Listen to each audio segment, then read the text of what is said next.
શીખવું છું અને શીખવાનો પ્રયત્ન કરું છું.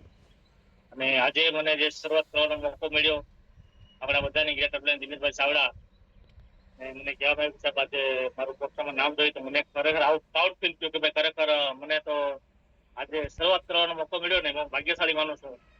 કારણ કે એમરાલ્ડનું લેવલ અચીવર હોય અને આપણે એને ચાલુ કરવાનો મોકો મળે ધન્યવાદને પાત્ર કેવું જોઈએ. તો થેન્ક યુ દિનેશભાઈ ચાવડા કે જેને આવું બપોરનું સેશન ચાલુ કર્યું અને આપણા જેવા ન જેને કાંઈ બોલતા આવડતું નથી એવા લોકોને બોલવાનો મોકો આપ્યો અને લીડર બનાવવાનો પ્રયાસ કર્યો. તો હું પ્રાઉડ કરું છું મારી જાતને પણ કે હું ડીસીપી ટીમની અંદર મારો જન્મ થયો અને એમાં પણ આપણે દિનેશભાઈ ચાવડા જેવી મારી ગ્રેટ અપલાઈન કે જેના માધ્યમથી હરપલ જેને સાનિધ્યમાં રહી અને શીખવાનો મોકો મળ્યો, આગળ વધવાનો મોકો મળ્યો, કંઈક નવું કરવાની ભાવના, જે સપનાઓ નતા અને સપનાને જગાડ્યા અને આજે મારા સપનાને પૂરા કરવા માટે જેનો 100% મારી પાસે લગાડી અને મારી પાસે લગાતાર મહેનત કરે છે એવા દિનેશભાઈ ચાવડાનો હું ધન્યવાદ માનું કે જે મારી અપલાઈનમાં આવે છે. તો આજે આપણે કઈ વધારે સમય લેવાની જરૂર નથી કારણ કે મને પણ દિનેશભાઈ ચાવડા સાથે ભલે મારા સગા નજીકના છે, કુટુંબમાં છે, પણ સાંભળવાનો મને બહુ મોકો ઓછો મળે છે કારણ કે લગભગ ક્યારેક જ મારા ઘરે પણ આવે છે. તો અમે બંને લગભગ ક્યારેક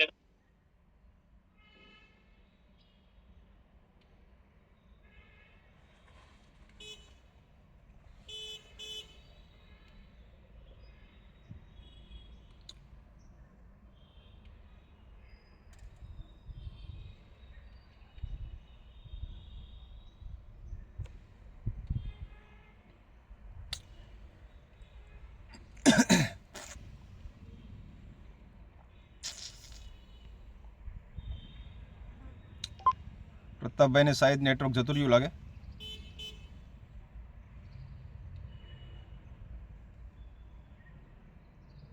જી, અન્ય કોઈ ટેકનિકલ કમ્ફર્ટેબલ હોય તો શરૂઆત કરાવી શકે મીટિંગની.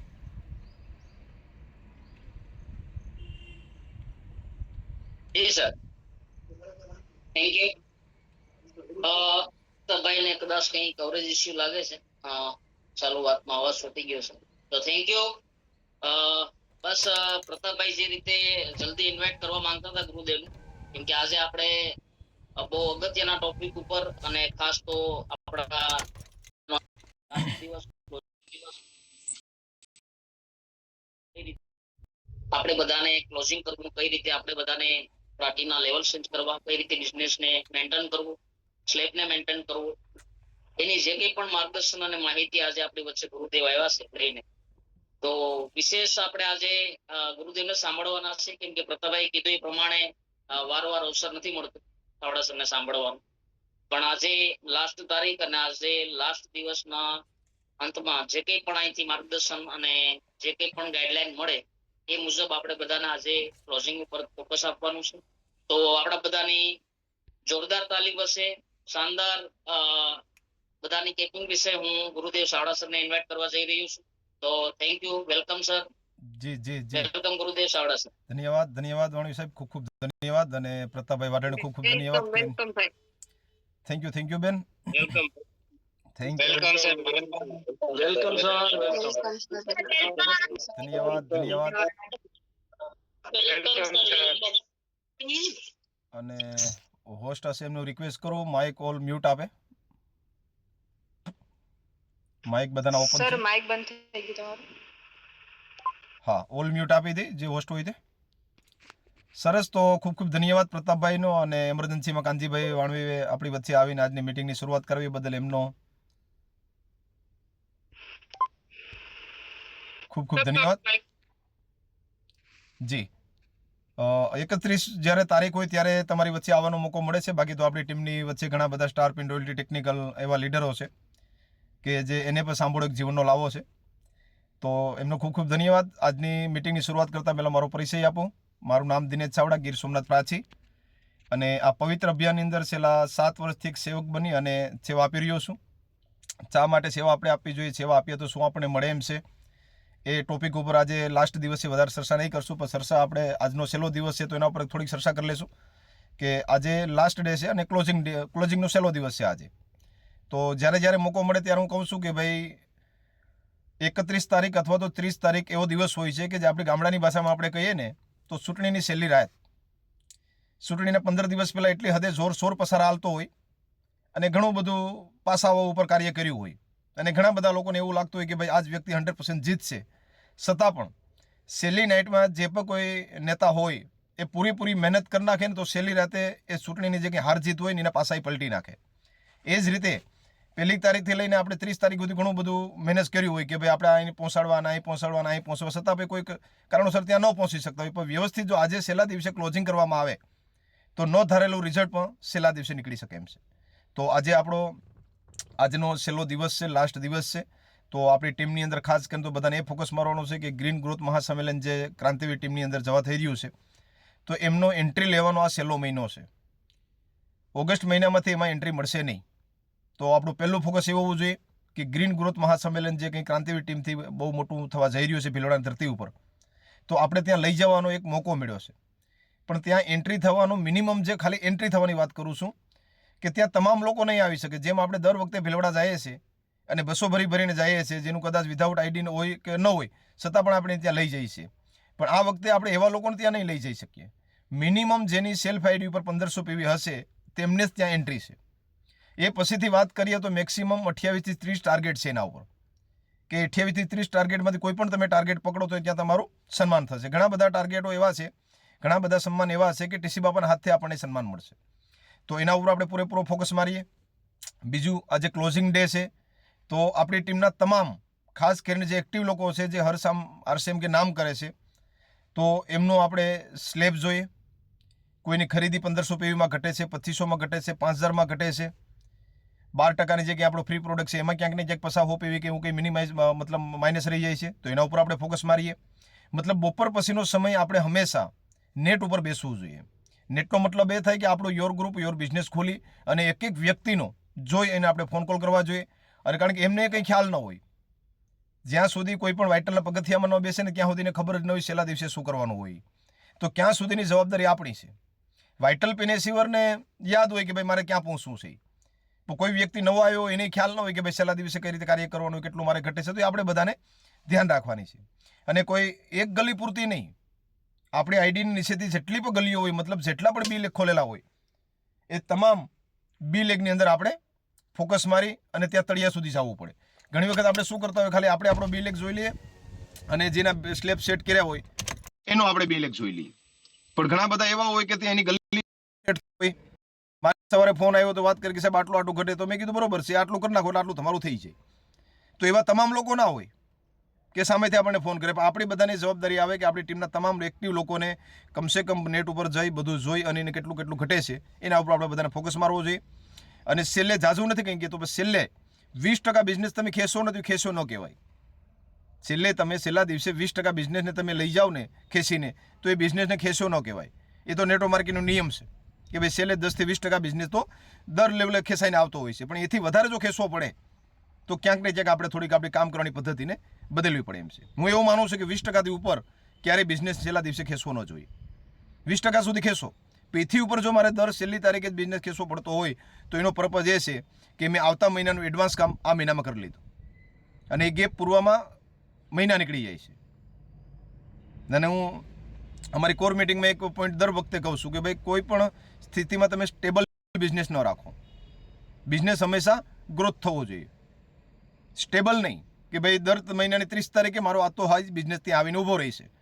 3 મહિના આપણે સમજીએ સાલું ઊભી શકે, પણ છતાં એ ઘટના મારી સાથે વારંવાર બને છે તો મારે કામ કરવાની પદ્ધતિમાં ક્યાંય બદલાવ કરવો પડે એમ છે. ક્યાંક ને ક્યાંક મારો આળસ મને પ્રોબ્લેમ આપે છે. એને લઈ અને મારી દર મહિનાની 30 અથવા 31 તારીખે સ્થિતિ આવીને ઊભી જાય છે. સ્ટેબલ બિઝનેસ નહીં રાખવાનો. કાંઈને ઉપર લઈ લો, કાંઈને નીચે જવા દો. પણ નીચે ન જવાય, હંમેશા ઉપરનું જ વિચારાય. કારણ કે નીચે ગયા તો ઘણો બધો સ્ટ્રગલ આવશે. તો એ પણ આપણે ધ્યાન રાખવું જોઈએ. અને આજે ખાસ તમારા વચ્ચે હું એક ટોપિક લઈને આવ્યો છું અને ટોપિક જો તમામ લોકોએ ધ્યાનથી સાંભળ્યા, એના ઉપર જો રિસર્ચ કર્યું તો નેટવર્ક માર્કેટિંગમાં એને સફળ થતાં કોઈ નહીં રોકી શકે. અને એ ટોપિક મેં આજથી આજે ટેકનિકલ એસીવર શું ને તમારી વચ્ચે લઈને આવું એવું નથી કંઈ, પણ એ ટોપિક મેં જ્યારે કામ કરવાની શરૂઆત કરી હતી, જ્યારે પણ મેં મતલબ હું માનું છું કે બિગનર સ્ટાર્ટરનો મારો લેવલ હશે અને ત્યારે 5 વાગે ઘરે આવ્યા પછી હું મારા ખેતરની અંદર હાથે હાંકવા જતો. આ ચોમાસું હોય તો બેલોનું બધું હાંકવાનું હોય, તો એ બેલો હાંકતે મેં એક એસેટને મેક્સિમમ 11 થી 12 મિનિટ મેં સાંભળી હતી. જેવું એ કેસેટ પૂરી થાય એટલે ફરી પાછું પ્લે કરી પાછો મોબાઈલ ખિસ્સામાં મૂકી દેવાનો, ફરી પાછું પૂરું થાય, કારણ કે 100 વીઘાનો હાથી આગું 2.5-3 કલાક નીકળી જાય. તો 2.5-3 કલાક મતલબ 11 થી 12 વખત મેં કેસેટને સાંભળી હતી. અને 19 મિનિટનો વિડીયો છે, અને વિડીયો એવો ગજબ છે કેમ તમે વાત ન પૂછો. અને એ દિનેશ જોશીનો વિડીયો છે ને, એ કેસેટનું નામ છે ગરીબપુરથી અમીરપુર. આપણે અત્યારે બધા છે ને, અમુક આપણા ડીસીપી કોર ગ્રુપમાં 65% સંખ્યા એવી છે કે એને આપણે મૂકી અને 95% સંખ્યાની વાત કરીએ ને, તો આપણે તમામ લોકો ગરીબપુરથી અમીરપુર જવા બધા નીકળ્યા છીએ. મતલબ દિનેશ જોશી કહે છે એમાં એ કેસેટમાં એવું કે ભાઈ આપણે બધા નેટવર્ક માર્કેટિંગ ટ્રેન્ડમાં છે ને, જ્યાંથી આપણે શરૂઆત કરીએ ને તો પહેલું સ્ટેશન છે આપણું ગરીબપુર, અને બીજું સ્ટેશન આવે, છેલ્લું સ્ટેશન છે એ અમીરપુર. તો ગરીબપુરથી જ્યારે ટ્રેન ઉપડે છે અમીરપુર તરફ જવા, ત્યારે ટ્રેનની અંદર એટલી હદે ભીડ થઈ જાય કે ટ્રેનમાં ક્યાંય પગ મૂકવાની જગ્યા ન હોય, એટલી હદે જામ ટ્રાફિક થઈ જાય. શા માટે? તો કે ભાઈ ગરીબ રહેવું કોઈને ગમતું નથી, બધા લોકોને અમીર બનવું. અમીર કોને નથી બનવું? પણ જ્યારે ટ્રેન અમીરપુર પહોંચે છે ત્યારે પસંદીદા લોકો, મતલબ મિનિમમ લોકો કે જે સૂતા સૂતા અમીરપુર પહોંચે છે, અને જે ટ્રેનમાં ભીડ થઈ હતી જ્યારે પહેલા સ્ટેશનથી સ્ટાર્ટ થઈ ત્યારે ત્યાં પગ મૂકવાની જગ્યા નથી, અને જ્યારે એના છેલ્લા સ્ટેશન અંતિમ સ્ટેશન ઉપર પહોંચે છે તો ત્યાં લોકો સૂતા સૂતા પહોંચે છે. તો સવાલ એ થાય આપણને કે તો આટલી બધી ભીડ ગઈ ક્યાં?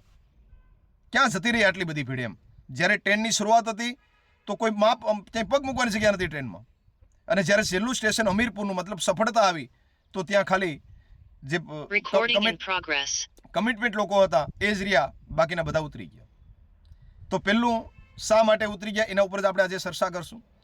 તો જ્યારે ગરીબપુરથી અમીરપુર ટ્રેન ઉપડે છે ત્યારે એમાં 25% લોકો તો એવા હોય છે કે જેને ટ્રેનની કંઈ ખબર જ ના હોય, મતલબ એને ખ્યાલ જ ન હોય કે મારે કઈ ટ્રેન પકડવી જોઈએ. એક્ઝામ્પલ, એક રેલવે પ્લેટફોર્મ ઉપર 50 ટ્રેન એવી છે કે જે અમીરપુર તરફ જાય છે, અને 5000 ટ્રેન એવી છે કે જે કોઈના કોઈ ઠેકાણા જ નથી. એમ મતલબ નેટવર્ક માર્કેટિંગ કંપનીમાં જ્યારે પણ આપણે કામ કરવાની શરૂઆત કરીએ તો 25% લોકોનો તો એ ખ્યાલ જ નથી હોતો કે મારા માટે રિયલ કંપની કઈ છે, સાસી કંપની કઈ છે, મારે કંપનીને ચોઈસ કરવી તો કેવી કરવી જોઈએ. એ 25% લોકોનો તો ખ્યાલ જ નથી. બસ એ તો સીધી ટ્રેન ઊભી સડી ગયા, એને ખ્યાલ નથી કે આ ટ્રેન ત્યાં જાય છે. એમ નેટવર્ક માર્કેટિંગ દુનિયામાં જ્યારે પણ કોઈ પણ માણસ કામ કરવાની શરૂઆત કરે છે તો એને કોઈ વસ્તુનો ખ્યાલ નથી, કોઈ વસ્તુનો. બસ કોઈએ વાત કરી, કોઈ મોટિવેટ કરે, 4 ડોક્યુમેન્ટ દીધા, જોઈન કરી લીધું. એને ખ્યાલ નથી કે આ ટ્રેન મને અમીરપુર પહોંચાડશે કે નહીં. તો 25% લોકો એ ટ્રેનમાં એવા હોય છે કે જેને કોઈ ખ્યાલ જ ન હોય કે રિયલ આ ટ્રેન મને ત્યાં પહોંચાડશે કે નહીં પહોંચાડશે. અને બીજા 75% લોકો છે એ સડી તો જાય છે ટ્રેનમાં, અમીર તો બધાને બનવું છે, પણ એ ટ્રેન ડાયરેક્ટ અમીરપુરથી ડાયરેક્ટ ગરીબપુર નથી જતી. એવા તો હજારો સ્ટેશન એમાં છે, પણ મહત્વના જે કંઈ 5 સ્ટેશન છે ને, આ 5 સ્ટેશનની અંદર લોકો ક્યાંક ને ક્યાંક ઉતરી જાય છે. તો આજે તમારે બધાને મારી વચ્ચે આજે 100 લોકો છે. બીજી એક રિક્વેસ્ટ એ કરવા માંગીશ કે એક મોબાઈલમાંથી કદાચ 3 થી 4 લોકો એક જ ફેમિલીમાં જો કોઈ સાંભળતા હોય તો એને 2 હાથ જોડે રિક્વેસ્ટ કરું કે તમે એમાંથી લેફ્ટ થાવ તો અન્ય કોઈ નવા લોકો એ આવી શકે. ઘણી વખત એવું બનતું હોય કે ભાઈ એક ઘરની અંદર મોબાઈલ હોય, અલગ અલગ વાગતા હોય, તો એવા જે કંઈ લોકો હોય, જે કંઈ પરિવાર હોય, એ કોઈ પણ એક મોબાઈલમાં મિટિંગને સાંભળે અને બાકીના જે કંઈ મોબાઈલ છે એમાંથી લેફ્ટ થાય, તો જેથી કરી અને અન્ય કોઈ નવા લોકોને ખ્યાલ આવી શકે. હા, તો જ્યારે ટ્રેનની શરૂઆત કરે છે, જ્યારે મતલબ આપણે બધા અત્યારે મારે સવાલ કરવાની જરૂર નથી તમને કે ભાઈ તમારે અમીર નથી બનવું. આપણે બધા કાયદેસર ગરીબપુરથી અમીરપુર જવા માટે નીકળ્યા છે, અને બધાનું સપનું છે કે ભાઈ મોકો છે, આવી મસ્ત મજાની ટ્રેન જાય છે તો કેમ ન આપણે કરીએ. તો જ્યારે આપણે ટ્રેનની અંદર સરીએ છીએ તેમાં પહેલું સ્ટેશન આવે છે ભયનગર. ભયનગરનો મતલબ એ થાય છે કે આપણને ડર લાગે. શરૂઆતની જે વાત કરું તમને, શરૂઆતના પહેલા સ્ટેપની, કોઈ પણ માણસ જ્યારે નેટવર્ક માર્કેટિંગમાં કામ કરવાની શરૂઆત કરે ને, તો સિસ્ટમની ભાષામાં વાત કરું તો પહેલું સ્ટેશન ભયનગર. એટલે કે માણસને ડર લાગે. શેનો ડર લાગે? કંપની બંધ થઈ જવાનો ડર લાગે, એના ખુદથી એમને ડર લાગે કે ભાઈ હું આમાં સફળ થઈ શકા કે નહીં થઈ શકા, આવું ક્યારેય હોતું હશે કે નહીં હોતું હોય. તો આવા ઘણા બધા ભય એને અંદરથી ડરાવતા હોય છે. એટલે આવા ઘણા બધા લોકો એવા હોય છે કે એ પહેલા સ્ટેશને ઉતરી જાય છે, શરૂઆત કરે, ટ્રેનમાં બેસી જાય છે, પણ જેવું આગલું સ્ટેશન આવ્યું એ ટ્રેનમાંથી આઉટ. તો આવા લોકો ક્યારેય સફળ થઈ શકે નહીં. અહીં બિલકુલ આપણે ભય નથી રાખવાનો. ભય આપણે ક્યાં રાખવાનો હોય? આપણે કંઈ લગાડ્યું હોય, કોઈ ઇન્વેસ્ટ કર્યું હોય, કોઈ વ્યાજે રૂપિયા લઈને આમાં કોઈ વધારે રોકાણ કરી દીધું હોય તો આપણે ડર લાગે. આપણે પાર્ટ ટાઈમમાં કામ કરવાનું છે. શરૂઆતમાં તો પાર્ટ ટાઈમ જ હોય છે. આપણો આખા દિવસનું જે કંઈ કાર્ય કર્યા પછીનો જે કંઈ સમય મળે એ કોન્સેપ્ટને આપવાનો હોય, તો ભય શેનો એમાં? હવે ઘણા બધા લોકોને અંદરથી ડર હોય છે કે યાર કંપની કદાચ બંધ થઈ ગઈ તો એવો ડર હોય એને આપણે સવાલ કરવો જોઈએ કે ભાઈ કંપની માની લો કદાચ બંધ થઈ ગઈ તો તમે કેટલા રોકાણ કર્યું કંપનીમાં? કરોડો ખરબો રૂપિયાના મશીન કંપનીએ લગાડ્યા, કરોડો ખરબો રૂપિયાના ડેપા કંપનીએ ખોલ્યા, તો બંધ થઈ જશે તો કંપનીનું નુકસાન છે, આપણને શેનું નુકસાન છે? પણ છતાં પણ ઘણા બધા લોકો એવું માને છે કે ભાઈ કદાચ કંપની બંધ થઈ ગઈ તો મારે શું કરવું, એમ હું સફળ થાય નહીં થાય, તો એને કારણે ઘણા બધા લોકો નીચે ઉતરી જાય છે. હવે જેવું ભાઈનગરમાંથી ઘણા કામો મજબૂત લોકો હોય આપણા જેવા, તો ચાલો કે નાના કે બધું સારું થઈ જાય એમ કરીને આગળ પડાવવાની શરૂઆત કરે, મતલબ ટ્રેનમાં આગળ અમીરપુર તરફ જવાની શરૂઆત રાખે. ત્યાં તરત જ બીજું સ્ટેશન આવે અને એ સ્ટેશન છે ને બહુ ઘાતક સ્ટેશન છે અને સ્ટેશનનું નામ છે સંદેહપુરી સ્ટેશન. સંદેહ યાની ડાઉટ કરવો, શંકા કરવી. અને ડાઉટ એક એવી વસ્તુ છે ને સાહેબ કે એ તમારી બુદ્ધિ ઉપર સીધો એટેક કરે, એ તમારી વિચારવાની જે પણ ક્ષમતા હોય ને એ ક્ષમતાને ખોઈ નાખે. તમે સાચો નિર્ણય ક્યારે ન લઈ શકો. ડાઉટ એ પછી સાહે આપણી ઓપન જિંદગી હોય, સાહે નેટવર્ક માર્કેટિંગ હોય, સાહે મિત્રતા હોય, સાહે કોઈ પણ હોઈ શકે, પણ જે દિવસે પણ તમને ડાઉટ આવ્યો ને ત્યારે સમજવાનું તમારે કે હવે મારું પતન થઈ ગયું. ડાઉટ ક્યારે નહીં કરવાનો, ક્લિયર કટ કરી નાખવાનું, વિશ્વાસ રાખવાનો. તો એને ઘણા બધી વાતો ઉપર ડાઉટ થાય કે આવું કંઈ રિયલમાં હોય છે, આવું કંઈ હોતું હશે, આવું કંઈ થઈ શકે, તો એને અંદર ને અંદર ડાઉટ ઊભા કર્યા કરે અને એ ડાઉટ એને આગળ વધવા ન દે. કારણ કે લગાતાર ડાઉટ કરે, કંપની ઉપર ડાઉટ કરે, પ્રોડક્ટ ઉપર ડાઉટ કરે કે ભાઈ એવું કદાચ કંઈ નીકળશે તો એમાં ફોલ્ટ. તો આ ડાઉટ છે ને એ માણસને આગળ નથી વધવા દેતો. તો ઘણા બધા લોકો સંદેહપુરી સ્ટેશન આવે ત્યાં ઉતરી જાય છે. હવે એનાથી થોડા મજબૂત હોય તો જેમ તેમ કરીને નાના હોય કે ભાઈ આપણે અમીર જ બનવું છે, આપણે ક્યાં નીચે ઉતરવું નથી, અપ્લાયને ચોખ્ખી ના પાડે કે જ્યાં સુધી અમીરપુર ન આવે ત્યાં સુધી આપણે કોઈને નીચે નથી ઉતરવું ને, એકદમ કાન બંધ રાખી અને આગળ જતું રહેવાનું છે. એટલી હિંમત હોસલો લઈ અને જેવી આગળ શરૂઆત કરે તો ત્રીજું સ્ટેશન આવે સલાહપુર સ્ટેશન. અને સલાહપુર સ્ટેશન એટલે મારો અનુભવ એવું કહે છે કે આપણા વાઇટલમાં જો લેવલ ગણીએ ને તો એ લેવલ આવે ઓપનર પિન. અને ઓપનર પિને આપણે પહોંચીએ ને એટલે આપણે પછી છે ને સાંભળીએ ઓછું, સંભળાવીએ વધારે. આપણે સાંભળીએ ઓછું, સંભળાવીએ વધારે. પછી આપણે અપલાઈન નહીં સલાહ દેવા વળગીએ કે ના ના આમ નહીં આમ કરો, ઓલું નહીં આ કરો. ઘણી બધી સલાહો આપણે દેવા વળગી જઈએ. આને કહેવાય સલાહપુર સ્ટેશન. પણ ખરે રિયલમાં બાળક એક જ્યારે 14 થી 15 વર્ષની ઉંમરે હોય છે, જ્યારે યુવાની તરફ જતો હોય છે, ત્યારે ઇતિહાસ આપણો એવું કહે છે કે ઉંમરમાં એમને સ્થિર થવું જોઈએ અને 100% એના મા બાપને એને ફોલો કરવા જોઈએ, 100%. પણ એ ઉંમર જ એવી હોય છે કે મા બાપની તમામ વાતો એને અઘરી લાગે છે અને એને એવું જ લાગે છે કે નાના તમને કંઈ ખ્યાલ નથી પડતો, બધી મને જ ખબર પડે છે. અને જેટલા લોકોએ 15-20 વર્ષની ઉંમરે પહોંચ્યા અને પછી જેને મા બાપની વાતોને ઇગ્નોર કરવાની શરૂઆત કરી, એ તમામ વિદ્યાર્થી, તમામ લોકોએ એના જીવનમાં ક્યારેય સફળ નથી થયા. એમાંય તમે ઓપનર પીને પહોંચો, ઓપનર પીને ત્યારે તમારે સ્થિર થવાની જરૂર છે. ત્યારે આપણો દિમાગ આપણે લગાવવાનો નથી, એકદમ સ્થિર થઈ જવાનું છે. કારણ કે હવે તમારે આગલા પડાવ ઉપર જવાનું છે. અને આરસીએમની વાત કરું તો આરસીએમમાં 2 જ લેવલ એવા છે કે જે અઘરા છે, બાકી એકય લેવલ સ્ટાર ડાયમંડ સુધીનું અઘરું કંઈ નથી. અને પહેલું લેવલ એ અઘરું છે ઈગલ પીને પહોંચવું. કારણ કે તમે 15 વર્ષના થાવ ને ત્યાંથી 25 વર્ષે જવાનો સમય જે કંઈ રહ્યો ને એ બહુ તાનાશાનીવાળો સમય હોય. એમાં અહીં પણ તમે ઓપનર પીને પહોંચો ને એટલે તમને ઘણું બધું અંદરથી ફિલિંગ આવે. તમને પેસ્ટ સમજાવવા વળી જાય, તમને ન્યુટ્રિશનની ખબર પડે, જો કે પૂરી માહિતી તો હોય જ નહીં, પણ છતાં અંદરથી આપણે ફીલ કરતા હોય કે ના ના મને બધું આવડે. એટલે જેટલા પણ અહીં ઓપનર પિન એસીવર મારા વચ્ચે અથવા તો મારી વાત અથવા તો મારો અવાજ સાંભળે છે એ તમામ ઓપનર પિન એસીવરને હું રિક્વેસ્ટ કરું છું કે તમારી ઉંમર યુવાની તરફ જાય છે અને હજુ તમારે ઘણું બધું જ્ઞાન મેળવવાનું છે. સંપૂર્ણ જ્ઞાન તમારામાં આવ્યું નથી તો તમારે ત્યાં સ્થિર થવાનું છે, અપલાઈને આગળ સમર્પિત થઈ જવાનું છે અને કોઈ પણ સલાહ નથી આપવાની, કોઈ પણ સલાહ નહીં. આમાં તમને ઘણા બધા લોકો એવા પણ સલાહ આપતા હોય કે ના ના એ ન કરો, આ કરો. એક્ઝામ્પલ આપણે કોઈ આપણા રિલેટિવને પૂછીએ તો સલાહ તમને 2 પ્રકારના લોકો આપી શકે. એક તો એ પહેલી પ્રકારના લોકો કે દરેક સલાહ દેવાવાળો વ્યક્તિ તમારું ભલું જ ઈચ્છે છે એ કોઈ માની લેવાની જરૂર નથી. ઘણા બધા લોકો એવા હોય કે તમને સલાહ દેતા હોય પણ ક્યાંક ને ક્યાંક એની અંદર હિડન કેમેરા સુપેલો હોય કે ક્યાંક ને ક્યાંક તમને નેગેટિવ કરી દે છે. સલાહ એ તમને નેટવર્ક માર્કેટિંગમાં હાસી કોણ આપી શકે? તો તમારે એ જોવાનું છે કે ભાઈ મને જે પણ કોઈ વ્યક્તિ સલાહ આપે છે એ રિયલમાં હું જો મોટો થાઉં છું તો એ ઉપરની વ્યક્તિ મોટી થાય છે? જો એ મોટી થતી હોય, તમારા કમિશનનો શેક મોટો બનવાથી એના કમિશનનો શેક મોટો થતો હોય તો એ જ તમારો હાસા સલાહકાર છે. અન્યથા અન્ય કોઈ પણ વ્યક્તિ જો તમને સલાહ આપતા હોય ને તો રિયલી તમારા સાસા સલાહકાર નથી. સલાહમાં તમને તમારા મમ્મી પપ્પા પણ આપે, સલાહમાં તમને તમારા પત્ની પતિ પણ આપે, સલાહ તમને તમારા મિત્ર સર્કલમાંથી પણ મળે, પણ એ સલાહ આપવાવાળો વ્યક્તિ રિયલમાં નેટવર્ક માર્કેટિંગ વિશે કંઈ જાણે છે? એના પાસે કોઈ નેટવર્કનું જ્ઞાન છે ખરું? આની પહેલાં અહીંયા ક્યારેય નેટવર્ક માર્કેટિંગમાં કામ કરેલું ખરું? તમે રિસર્ચ કરો. જો કરેલું હોય તો નો ડાઉટ, પણ મેક્સિમમ એવા લોકો જ આપણે સલાહ આપે કે એને આરસીએમનું ફૂલ ફોર્મ એ ના આવડતું હોય, એને એ પણ ખ્યાલ ન હોય કે નેટવર્ક માર્કેટિંગ મતલબ શું છે, શું કહેવાય એને ખબર ન હોય, અને આવા લોકો આપણે સલાહ આપે છે અને આપણે એની સલાહ માની અને એની વાતને આપણે એક્સેપ્ટ કરી લઈએ છીએ. એમ દરેક સલાહ આપવાવાળો વ્યક્તિ તમારું ખરાબ વિશે એ પણ નથી હોતું. એક્ઝામ્પલ, આપણા મમ્મી પપ્પા એ રિયલમાં આપણું ભલું જ ઈચ્છે છે, પણ એમને અંદરથી ડર છે કે ભાઈ કદાચ મારો દીકરો આ ફિલ્ડમાં અસફળ થશે તો, કદાચ એટલું મોટું ઇન્વેસ્ટમેન્ટ કર્યા પછી, એટલો મોટો સમય આપ્યા પછી પણ કદાચ એ અસફળ થશે તો તમારા જે કંઈ મા બાપ છે, મતલબ આપણા જે કંઈ મા બાપ છે, રિયલમાં તમારું ભલું જ ઈચ્છે છે, પણ એને ખ્યાલ નથી કે નેટવર્ક માર્કેટિંગ વસ્તુ શું છે.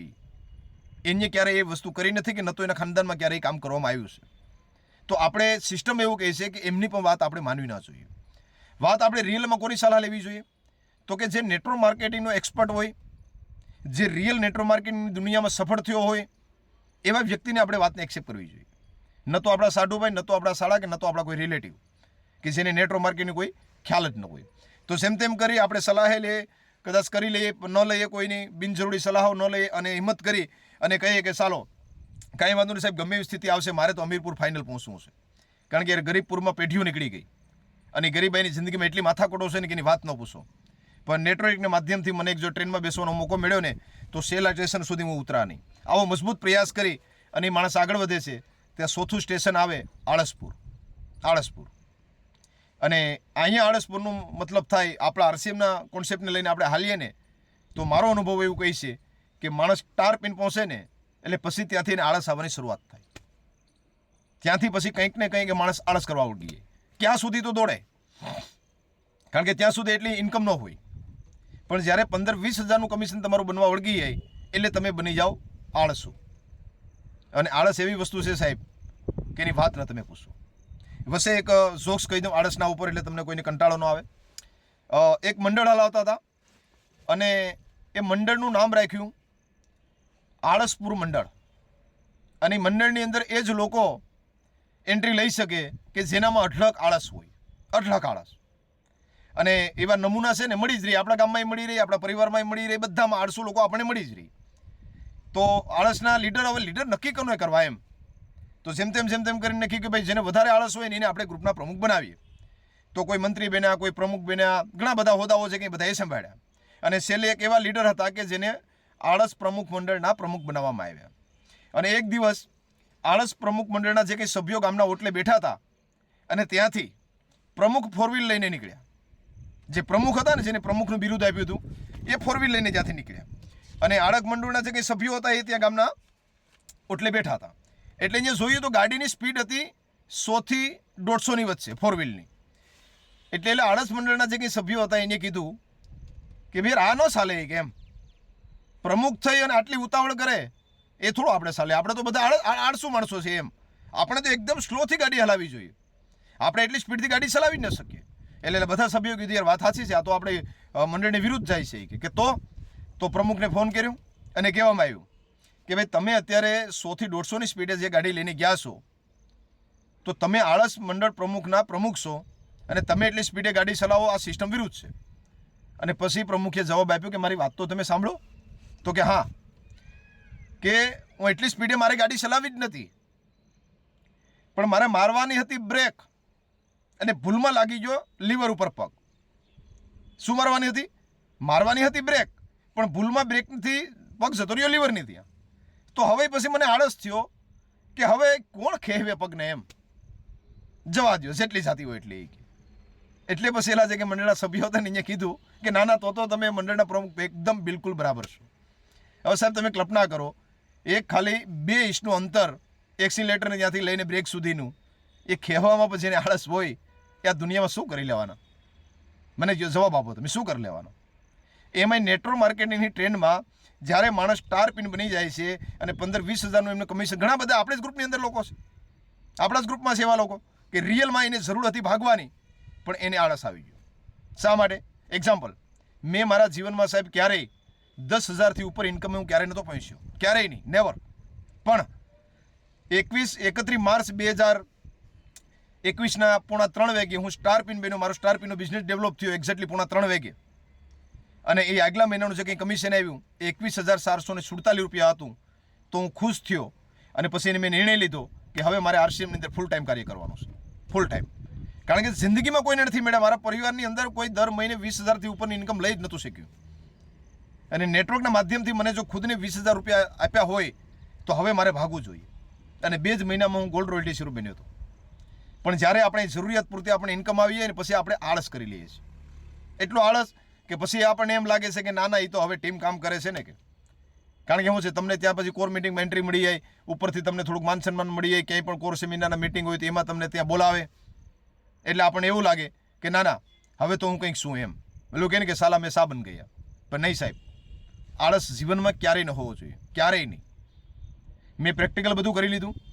જ્યારે ખેતી કામ કરતો ને તો એટલી હદે થાકી જતો કે એની વાત ન પૂછો. તો હું મારા મમ્મીને કહેતો કે મમ્મી આ વખતે તો છે ને 8 દિવસનો આરામ કરવો પૂરેપૂરો. મેં કીધું જે થતી હોય થાય, જે હાવ મહેનત કરીને પૂરા થઈ ગયા એમ. અને રિયલ હું પ્રેક્ટિકલ વાત કરું છું તમને. જ્યારે વરસાદ વેર્યો, વાવણી થઈ ગઈ ને વાવણી કર્યા પછી ખેડૂતને કંઈ કામ ન હોય અને મેં નિર્ણય લીધો કે 8 દિવસ સુધી બેડ ઉપરથી ઊભું નથી થવું. સાહેબ 2 દિવસમાં તો એ બેડે મને કરડવા થોડ્યો.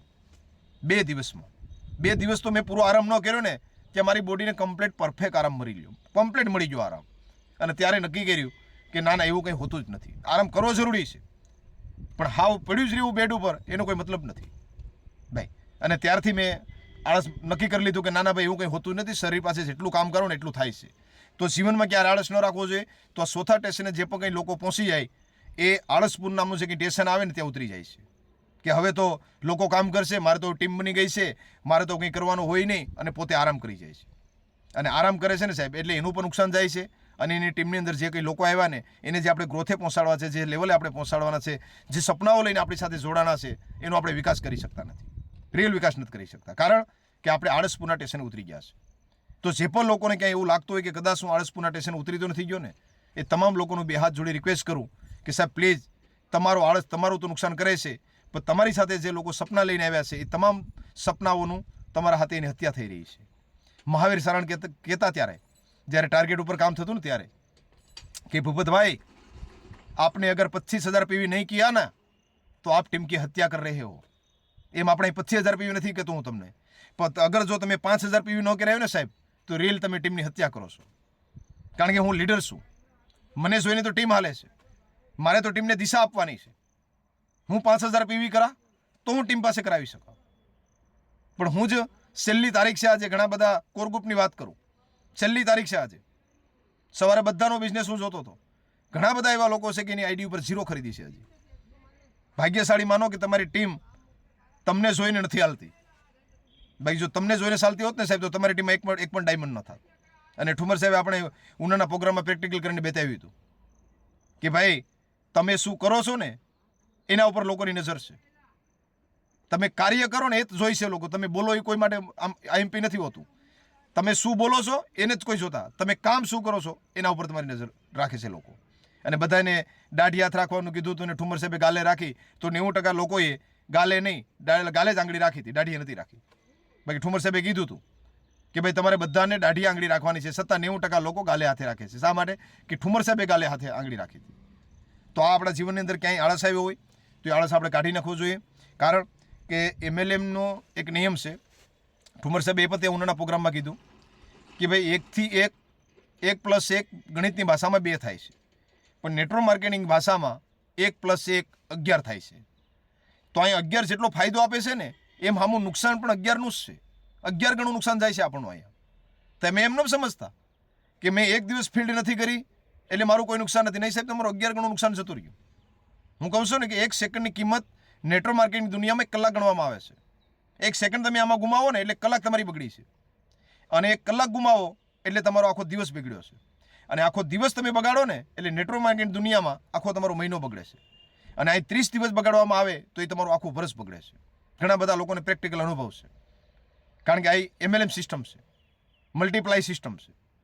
તમે કામ કરો ને, સારા કામની માનો કે તમે આજે કામ કરવાની શરૂઆત કરી તો આમાં રિઝલ્ટ તરત ન નીકળે, 90 દિવસે નીકળે, અને જ્યારે પણ તમે કામ કરવાનું બંધ કરો ને તો એ રિઝલ્ટ 90 દિવસ પછી ડાઉન જાય છે, કારણ કે ત્યાં સુધી તમારું કામ બોલતું હોય છે, અને આપણને એમ લાગતું હોય કે ના બિઝનેસ તો મારો ચાલે છે ને, હું નથી કામ કરતો તોય ચાલે છે. પણ તમે સમજો, અહીંયા તરત રિઝલ્ટ નહીં બતાવે, 90 દિવસ પછી રિઝલ્ટ અપાઈ જઈ શકે અને રિઝલ્ટ ડાઉન નહીં થઈ શકે. એમ આજે કોઈ પણ માણસ કામ કરવાની શરૂઆત કરે તો આજે એને રિઝલ્ટ નહીં મળે, એને 90 દિવસ પછી બહાર નીકળશે રિઝલ્ટ. એમ આજે કોઈ પણ માણસ કામ કરતો હતો ને જો અટકી જાય છે અને આળસ કરે છે તો એને રિઝલ્ટ આજે નહીં મળે, 90 દિવસ પછી એને ખ્યાલ આવશે, અને પછી એને ઉઠાવવામાં ફરી બીજા 90 દિવસ જતા રહે. મતલબ તમારો 1 મહિનાનો આળસ 6 મહિના તમે પાછળ વહી ગયા, 1 જ મહિનાનો આળસ ખાલી. તો કોઈ માણસ જીવનમાં આળસ ન રાખે. આ ફિલ્ડની વાત નથી, ક્યાંય પણ દુનિયામાં હંમેશા આળસ આપણા જીવનમાં ન હોવો જોઈએ. મારે આરામ કરવો છે તો પરફેક્ટ રીતે હું આરામ કરી લઉં. આજે મારે આરસીએમ નથી કરવું તો દિલ ખોલીને મારે જે કંઈ કાર્ય કરવું એ કરી લઉં, પણ દરેક વાતમાં આળસ નહીં રાખવાનું. કોકના ખભા ઉપર બંદૂક રાખીને ક્યારેય ફૂટતી નથી. કોઈના ભરોસે આપણે ક્યારેય બેસવું ના જોઈએ, આપણા ખુદના ભરોસે આપણે બેસવું જોઈએ. છેલ્લો પોઈન્ટ છે ઇમ્પોર્ટન્ટ, એ પોઈન્ટ છે હોશિયારપુર. છેલ્લો, જેમ તેમ કરીને ચાલો 4 સ્ટેશનમાંથી તમે પસાર થઈ ગયા, પણ મોટા ભાગની સંખ્યા છેલ્લા સ્ટેશન ઉતરી જાય છે, અને છેલ્લું સ્ટેશન એટલે હોશિયારપુર. પંજાબનું હોશિયારપુર નહીં, આપણી અંદર જે હોશિયારપુર છે ને એ હોશિયારપુરની વાત કરું છું. હોશિયારપુર એટલે આપણે લોકોને સલાહ આપવા વળગી જઈએ, અપલાઈનને કહેવા વળગી જઈએ, અપલાઈન સામે સવાલો કરવા વળગી જઈએ. આપણે એવું માનતા હોય કે બસ હવે બધું થઈ ગયું, હું કહું એમ જ થવું જોઈએ, સિસ્ટમ વિરુદ્ધ કાર્ય કરવા વળગી જાય, અપલાઈનને ક્યારેય પૂછે નહીં. ઘણા બધા એવા નીતિ નિયમો એને ખુદના ઊભા કરી દે. મતલબ ઓલી કહેવત છે ને કે બગલ મેં સૂરી, મુંહ મેં રામ ઓર બગલ મેં સૂરી. એનું કામ કરવાનું કંઈક અલગ હોય અને બતાવતા કંઈક અલગ હોય. હંમેશા એમ જ વિચારતા હોય કે ના હું જ બુદ્ધિમાન છું, મને જ બધી ખબર પડે. સિસ્ટમ સામે અગેન થાય, એની સામે વિરુદ્ધ જાય. ઘણા બધા સિસ્ટમથી વિરુદ્ધ કાર્ય કરવા વળગી જાય. આપણે એમ કહેતા હોય કે આ વસ્તુ ન કરાય તો એ કે ના એને કંઈ ન ખબર પડે, આ કરવી જ જોઈએ. અને કાલે રાતે જ મેં એક્ઝામ્પલ આપ્યું હતું કે ભાઈ મગરમચ્છ છે ને, મગરમચ્છ એ તમામ લોકોને ગળી જાય. 2 મનુષ્યને ગળવા હોય ને તો એ મગરમચ્છ ગળી જાય, એટલી તાકાત હોય એનામાં. પણ મગરને ક્યારેય બકરી ન ગળવી જોઈએ. જો એ બકરી ગળી જાય ને અને ગળ્યા પછી આપણને બધાને ખબર છે કે એને વૃક્ષ ઉપર ચડવું પડે અને શરીરને મરડવું પડે તો જ એનો ખોરાક પાચન થાય. તો માણસને ગળી જાય ને તો માણસનું હાડકાટું ભાંગી નાખે એ. પણ જો બકરીને ગળી જાય અને પછી વૃક્ષ ઉપર ચડે તો બકરીનું આખું શરીર ભાંગી જાય, પણ એનું શિંગડું હોય ને એ ન ભાંગે. એની શિંગડું રહ્યું ને એનું પેટ શરીરને બહાર નીકળે. એમાં પણ છે ને છેલ્લું સ્ટેશન હોશિયારપુરમાં ઘણા બધા એવા લોકો હોશિયાર થઈ જાય છે કે ન કરવાના કામો કરી નાખે, ન કરવાના. અપલાઈન ના પાડતું કે આ કાર્ય ન કરવું જોઈએ, છતાં કરી લે. મારી ટીમમાં 1 વર્ષ પહેલાંની વાત કરું, આપણી ટીમની વાત છે. એમને ના પાડી કે ભાઈ એમને તમે સ્ટાર્ટર પિન ન આપો. એ માણસ સેલ કરે છે, ડાયમંડ કરે છે, એને કોઈ સ્ટાર્ટર પિન આપવાની જરૂર નથી, કારણ કે એ કોઈ દિવસ જીવનમાં નેટવર્ક નહીં બનાવે. અને છતાં પણ અમને પૈસા વગરનું ડાયરેક્ટ એ વ્યક્તિને ફોન કરી અને મોટી મોટી વાતો કરી, મોટિવેટ કરી અને એ માણસ પાસે 10,000 પીવી કરાવી નાખ્યા. સ્ટાર્ટર પિન તો આપી દીધી, પણ જે માણસ રેગ્યુલર ડાયમંડ ક્લબ કરતા હતા એ માણસ આજની તારીખે 100 પીવીમાં આવી ગયા. શા માટે? તો કે તમે અપ્લાયને પૈસા વગરનું ડાયરેક્ટ ત્યાં એને પ્રેશર આપીને કામ કરાવી લીધું. અને મને જ્યારે ફરી મળ્યા ત્યારે કીધું મને કે મારી ભૂલ શું, ભૂલ એક જ કે તમારે એને સ્ટાર્ટર પિન આપવાની નથી, અને તમે અમને કોઈને પૈસા વગરનું ડાયરેક્ટ ફોન કરી અને તમે સ્ટાર્ટર પિન દઈ દીધી. શું મતલબ છે સ્ટાર્ટર પિનનો? કોઈ મતલબ નથી. એ માણસ રેગ્યુલર 5,000 પીવી કરતા હતા, ધીરે ધીરે આગળ વધતા હતા, પણ તમે એકી સાથે 20,000 રૂપિયાનું વજન આપી દીધો, એ માણસને હેંગ થઈ ગયા.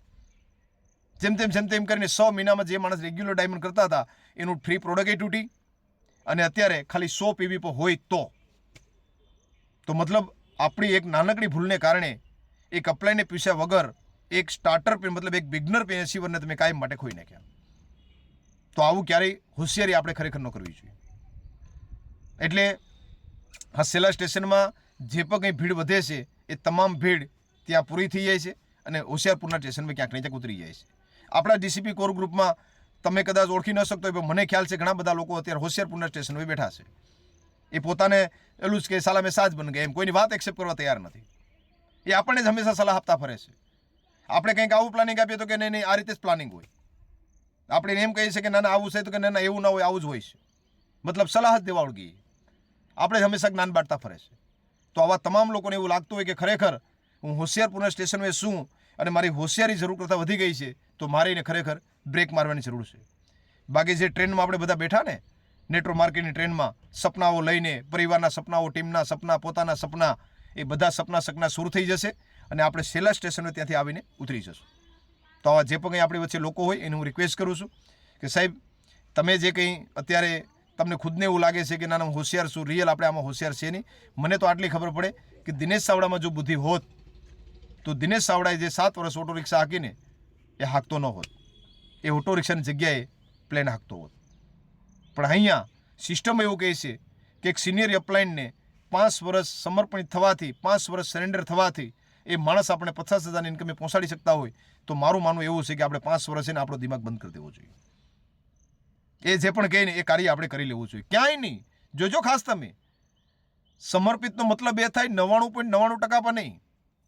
કારણ કે 1% પર ડાઉટ જો તમારી અંદર રહે ને તો એ પણ તમને ખતમ કરી નાખે. 99.99% પર નહીં. યસ સર મતલબ વાત પૂરી થઈ ગઈ. અપલાઇન કંપની સિસ્ટમ જે પણ કંઈ પ્લાનિંગ આપે યસ સર સિવાય કોઈ ઓપ્શન જ નહીં. એક જ વસ્તુ ગુજરાતીની ભાષામાં કહું તો ડૂબાડે તો પછી હી અને તારે તો પણ એ જ. મારા માટે હવે કોઈ બીજું ના હોઈ શકે. આરસીએમનો કોઈ પણ નિર્ણય લેવાનો થાય મારી અપલાઇનને પૂછ્યા સિવાય હું કોઈ પણ નિર્ણય ન લઉં. કોઈ પણ. ઘણા બધા લોકો શું કરે ખાલી અપલાઇનને સારું લગાડવા માટે ફોન કરે. 95% કામ કરી લીધું હોય. કેટલા ટકા? 95%. ક્યાં સુધી આપણે પીસ્યું પણ ના હોય. અને 95% કાર્ય પૂરું થયા પછી અપલાઇનને સારું લાગે એ માટે ખાલી પૂછવા આવે કે સાહેબ આવું કરો તો બરોબર. તો અપલાઇન સમજતી હોય ને ભાઈ કે તમે હવે 95% તો પહોંચી જશો અને હવે જો હું તમને 5%માં ના પાડા તો તમને એમ થાય કે અમારા વિકાસમાં સાહેબને પ્રોબ્લેમ થાય. કાનજીભાઈ સાથે હમણાં મારે વાત થઈ, ફોલોઅપિંગ થઈ, તો કાનજીભાઈ મને કીધું કે સાહેબ મને મારી ભૂલ દેખાણી કે ખરેખર મારા કાર્ય ન કરવું જોઈએ, મારે એક વખત એને પહેલાં પૂછ લેવું જોઈએ અપલાઇન સાથે, કોઈ સિનિયર અપલાઇન સાથે ચર્ચા કરી લેવી જોઈએ. પણ અહીંયા કોલ તો ન કર્યો.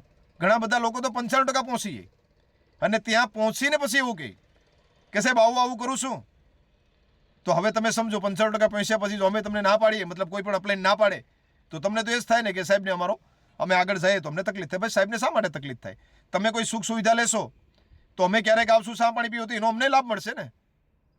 પણ સાહેબ અપલાઇન અહીં તમારું જોતી હોય બધી કે હજુ આપણે એક ખાંધીએ તેર તૂટે છે. આપણે કોઈ પણ એવા બિનજરૂરી ખર્ચા કરવાના થતા નથી કે જે આપણે ક્યાંક ને ક્યાંક નેટવર્ક બનાવવામાં તકલીફ આપે છે. અમે ગયા ભીલવાડા અને એક દિવસ એડવાન્સ ગયા હતા ને અમે મુકેશ કોઠારીના બંગલાએ ગયા અને ત્યારે એમના ધર્મપત્ની રેખા કોઠારીએ કીધું કે જ્યારે મુકેશ કોઠારીએ કામ કરવાની શરૂઆત કરી અને અમે પહેલેથી જ કે રીસ ફેમિલી હતું ને એમાં અમે રહેતા ત્યાં, તો મારી કે સાહેબની શરૂઆતને એટલા ગાંડા કે એની વાત ન પૂછો. તો હું એમને કહેતી કે મુકેશ કે મેરા સપના હૈ એસે મકાન में रहना. तो मुकेश कोठारी साहब के ત્યારે कहता कि पगली ऐसा तो हमारा बाथरूम होगा, ये तू जो मकान सोच रही है ना ऐसा तो हमारा बाथरूम होगा. ये के तो मैं तब मुस्कुराती थी अंदरों अंदर कि ये आदमी पागल हो गया. કારણ કે મુકેશ કોઠારીને જે પાસે વિઝન હતું એ તો એને જ ખ્યાલ હતો ને ભાઈ, એને જ ખ્યાલ હતો. પણ ત્યારે એને ધર્મપત્નીને લાગતું હતું કે આ ખોટી વાતો છે, મજાક છે. એમ કે જ્વેલરીની વાત કરતી તો એમ વસ્તુ કહેતા કે રેખા તને જ્વેલરીથી છે ને એક દિવસ નફરત થઈ જાય, કે એટલું હું સોનું તને આપા ને કે તને સોના પ્રત્યે નફરત થઈ જશે. અને આજે રિયલ એ દિવસ આવ્યો. આજે રેખાબેન એક પણ સોનાનું કોઈ પણ એના હાથમાં પહેરતા નથી, કારણ કે આજે એને સોના પ્રત્યે નફરત થઈ ગઈ. કારણ કે આજે આરસીએમના પહેલા કરોડપતિ છે સાહેબ, પહેલા કરોડપતિ. આરસીએમના આજે અમિતાભ બચ્ચન કહેવાય. એમાં જે ઘણા બધા લોકો પણ હા ખાલી પૂછો તો ખરા કમસે કમ કે ભાઈ આ કાર્ય અમારે કરવું જોઈએ કે ના કરવું જોઈએ. જ્યારે મારે અર્ટિકા લેવાની થઈ અને હરીશભાઈ હેલિયાને પર અર્ટિકા લેવાની અને મારી પાસે કોઈ અર્ટિકાનો એટલો અનુભવ નહીં અને મેં ખાલી બંને કાર લેવા માટે મનીષભાઈ સાવલિયાને ફોન કર્યો કે સાહેબ અર્ટિકાના 2 કાર સીટ કવર જે આવે ને કાર ઉપરના, કાર ઢાંકવાના, એ કવર 2 મોકલાવશો. એટલે મનીષભાઈએ સવાલ કર્યો કે 2 કોના માટે? હું કોઈ એક મારા માટે અને એક હરેશભાઈ હેલિયા માટે. તો કે ઉભા રહ્યો કે તમારો તો સાલો બરાબર, તમારું તો સમજુ હું, પણ હરેશભાઈને અર્ટિકા લઈને શું કરવું હોય કે, કારણ કે એના પાસે ઓલરેડી અર્ટિકા કારનો અનુભવ હતો. એટલે સીધું અહીંયા હરેશભાઈને ફોન કર્યો કે હરેશભાઈ આ નિંદર વેસી અને ઉજાગરા કરો છો શું કરશો તો કે તમે અર્ટિગા લઈને ક્યાં તમારે જવું કે એનું મેન્ટેનન્સ જોયું કેટલું આવે તે. અને એ બે ભાઈની વાત થયા પછી હરેશભાઈ મને ફોન કર્યો કે સાહેબ મનીષભાઈ આવું કીધું. હું કહું ભાઈ જો અર્ટિગાનો મને અનુભવ નથી અને અપ્લાયને કીધું હોય તો મેં કંઈક ને કંઈક તથ્ય હોય તો જ કીધું હોય. અને રિયલમાં પછી હરેશભાઈ વાતને એક્સેપ્ટ કરી અને મેં જ્યારે આને લીધી અને મેં આને સલાવીને પછી મેં હરેશભાઈને કીધું કે હરેશભાઈ રિયલ કહું ને તો તમે જીવતા છૂટી ગયા. મેં કીધું જો આ ભૂલ કરી ગયા હોત ને તો રિયલ ન તો તમે નેટવર્ક બનાવી શકત ન તો તમે આને ચલાવી શકત અને એવા ફિટ થઈ ગયા ને એની વાત ન પૂછો. કારણ કે હવે મને ખબર પડી કે આને હાંકવી કોઈ ઇઝી નથી. 7 સીટર લાગે તો 7 સીટર પણ આને હાંકવી એટલી સહેલી નથી. તો અપલાઇનને પૂછવાથી અઢળક આપણે ફાયદા મળે એમ છે પણ 95% કાર્ય પૂરું કરીને નહીં. શરૂઆત કરે મગજની અંદર વિચાર આવે, વિચારભાઈ મને પ્લેન લેવાનો આવે, વિચાર છે ને તો કંઈ થોડા આપણે રોકી શકીએ પણ પ્લેન લેતા પહેલાં એક વખત આ પ્લેનને પૂછી લેવું જોઈએ. એક વખત આ પ્લેનને પૂછી લેવું જોઈએ કે સાહેબ અંદરથી આવો વિચાર ઉત્પન્ન થયો કે હું પ્લેન લઈ લઉં તો પ્લેન કહે કે નહીં ભાઈ પ્લેન નહીં, પહેલાં વેગેનાર લ્યો. તો આ જે પણ કંઈ લોકો હોશિયારપુર હોય એના ઉપર કદાચ એમને લાગતું હોય કે મારે થોડી ઘણી હોશિયારી વધી ગઈ છે તો એને હું લોકોને બે હાથ જોડી રિક્વેસ્ટ કરું છું. કારણ કે આપણે બધા એક જ લક્ષ્ય ઉપર ચાલીએ છીએ, ગરીબાઈ તોડી અને અમીર તરફ જવું છે. તો પાંચમું સ્ટેશન છે હોશિયારપુર. ત્યાં પણ ઘણા બધા લોકો. હવે છેલ્લું સ્ટેશન છે અમીરપુર. જ્યારે ટ્રેનની શરૂઆત થઈ હતી ત્યારે ટ્રેનમાં એક પગ મૂકવાની જગ્યા નથી અને એ ટ્રેન જ્યારે છેલ્લા સ્ટેશને પહોંચી તો ત્યાં પસંદીદા લોકો મતલબ લિમિટેડ લોકો રહ્યા અને એ તમામ લોકો સૂતા અમીરપુરના સ્ટેશને પહોંચ્યા. અને એ એટલે આરસીએમની અંદર વાત કરું ને સાહેબ તો એ છે લેવલ ટેકનિકલનું. જ્યાં સુધી તમે ટેકનિકલ ન પહોંચો ને, ટેકનિકલ હું કહું છું કે તમે રિયલ નેટવર્ક માર્કેટિંગમાં ત્યારે જ ફ્રી થઈ શકો કે તમારી બી લેગમાં ટેકનિકલ મેન્ટેન થાય ને ત્યારે તમે થોડાક ફ્રી થઈ શકો. રિયલ રોયલ્ટી ત્યારે સ્ટાર્ટ થાય છે તમારા બી લેગમાં ટેકનિકલ મેન્ટેન, પાવરમાં નહીં, તમારા બી લેગમાં. અને ત્યારે તમે અને એ ટેકનિકલ મેન્ટેન કરો ને બી લેગમાં એટલે એમરાલ્ડનું લેવલ આવે, એમરાલ્ડનું લેવલ. અને ત્યારે તમે રિયલ મની ફ્રીડમ થાવશો અને ત્યારે તમે થોડો ઘણો કંઈ કદાચ આરામ કરો ને તો પોહાય. બાકી ત્યાં સુધીના લેવલમાં કોઈ દિવસ આરામ કરવાનો થતો નથી. ભાગવાનું જ હોય છે અને દોડવાનું જ હોય છે. એ કાંઈ તમારા દીકરા અથવા તો દીકરીની નોકરી મળે છે તો એ નિવૃત્ત ત્યારે જ થાય છે જ્યારે ખુરશી છોડે ત્યારે. ક્યાં સુધીને કાર્ય પદ્ધતિ કરવી જ પડે છે. પણ આરસીએમની અંદર 2, 5, 7 વર્ષ જો તમે સ્પીડથી મહેનત કરી લો તો પાછળ તમારે જેમ 45 વર્ષ ત્યાં આપવા પડે ને એમાં 45 વર્ષ આપવા નથી પડતા. સુરેન્દ્ર વત્સની કેસેટ છે ને 5 સાલ યા 45 સાલ. પણ 5 સાલ કઈ રીતે કામ કરવું, કેટલી હદે કામ કરવું એ હું તમામ લોકોને રિક્વેસ્ટ કરું કે 5 સાલ યા 45 સાલ કેસેટ છે ને સુરેન્દ્ર વત્સ ડાયમંડની એ જોઈ લીજો.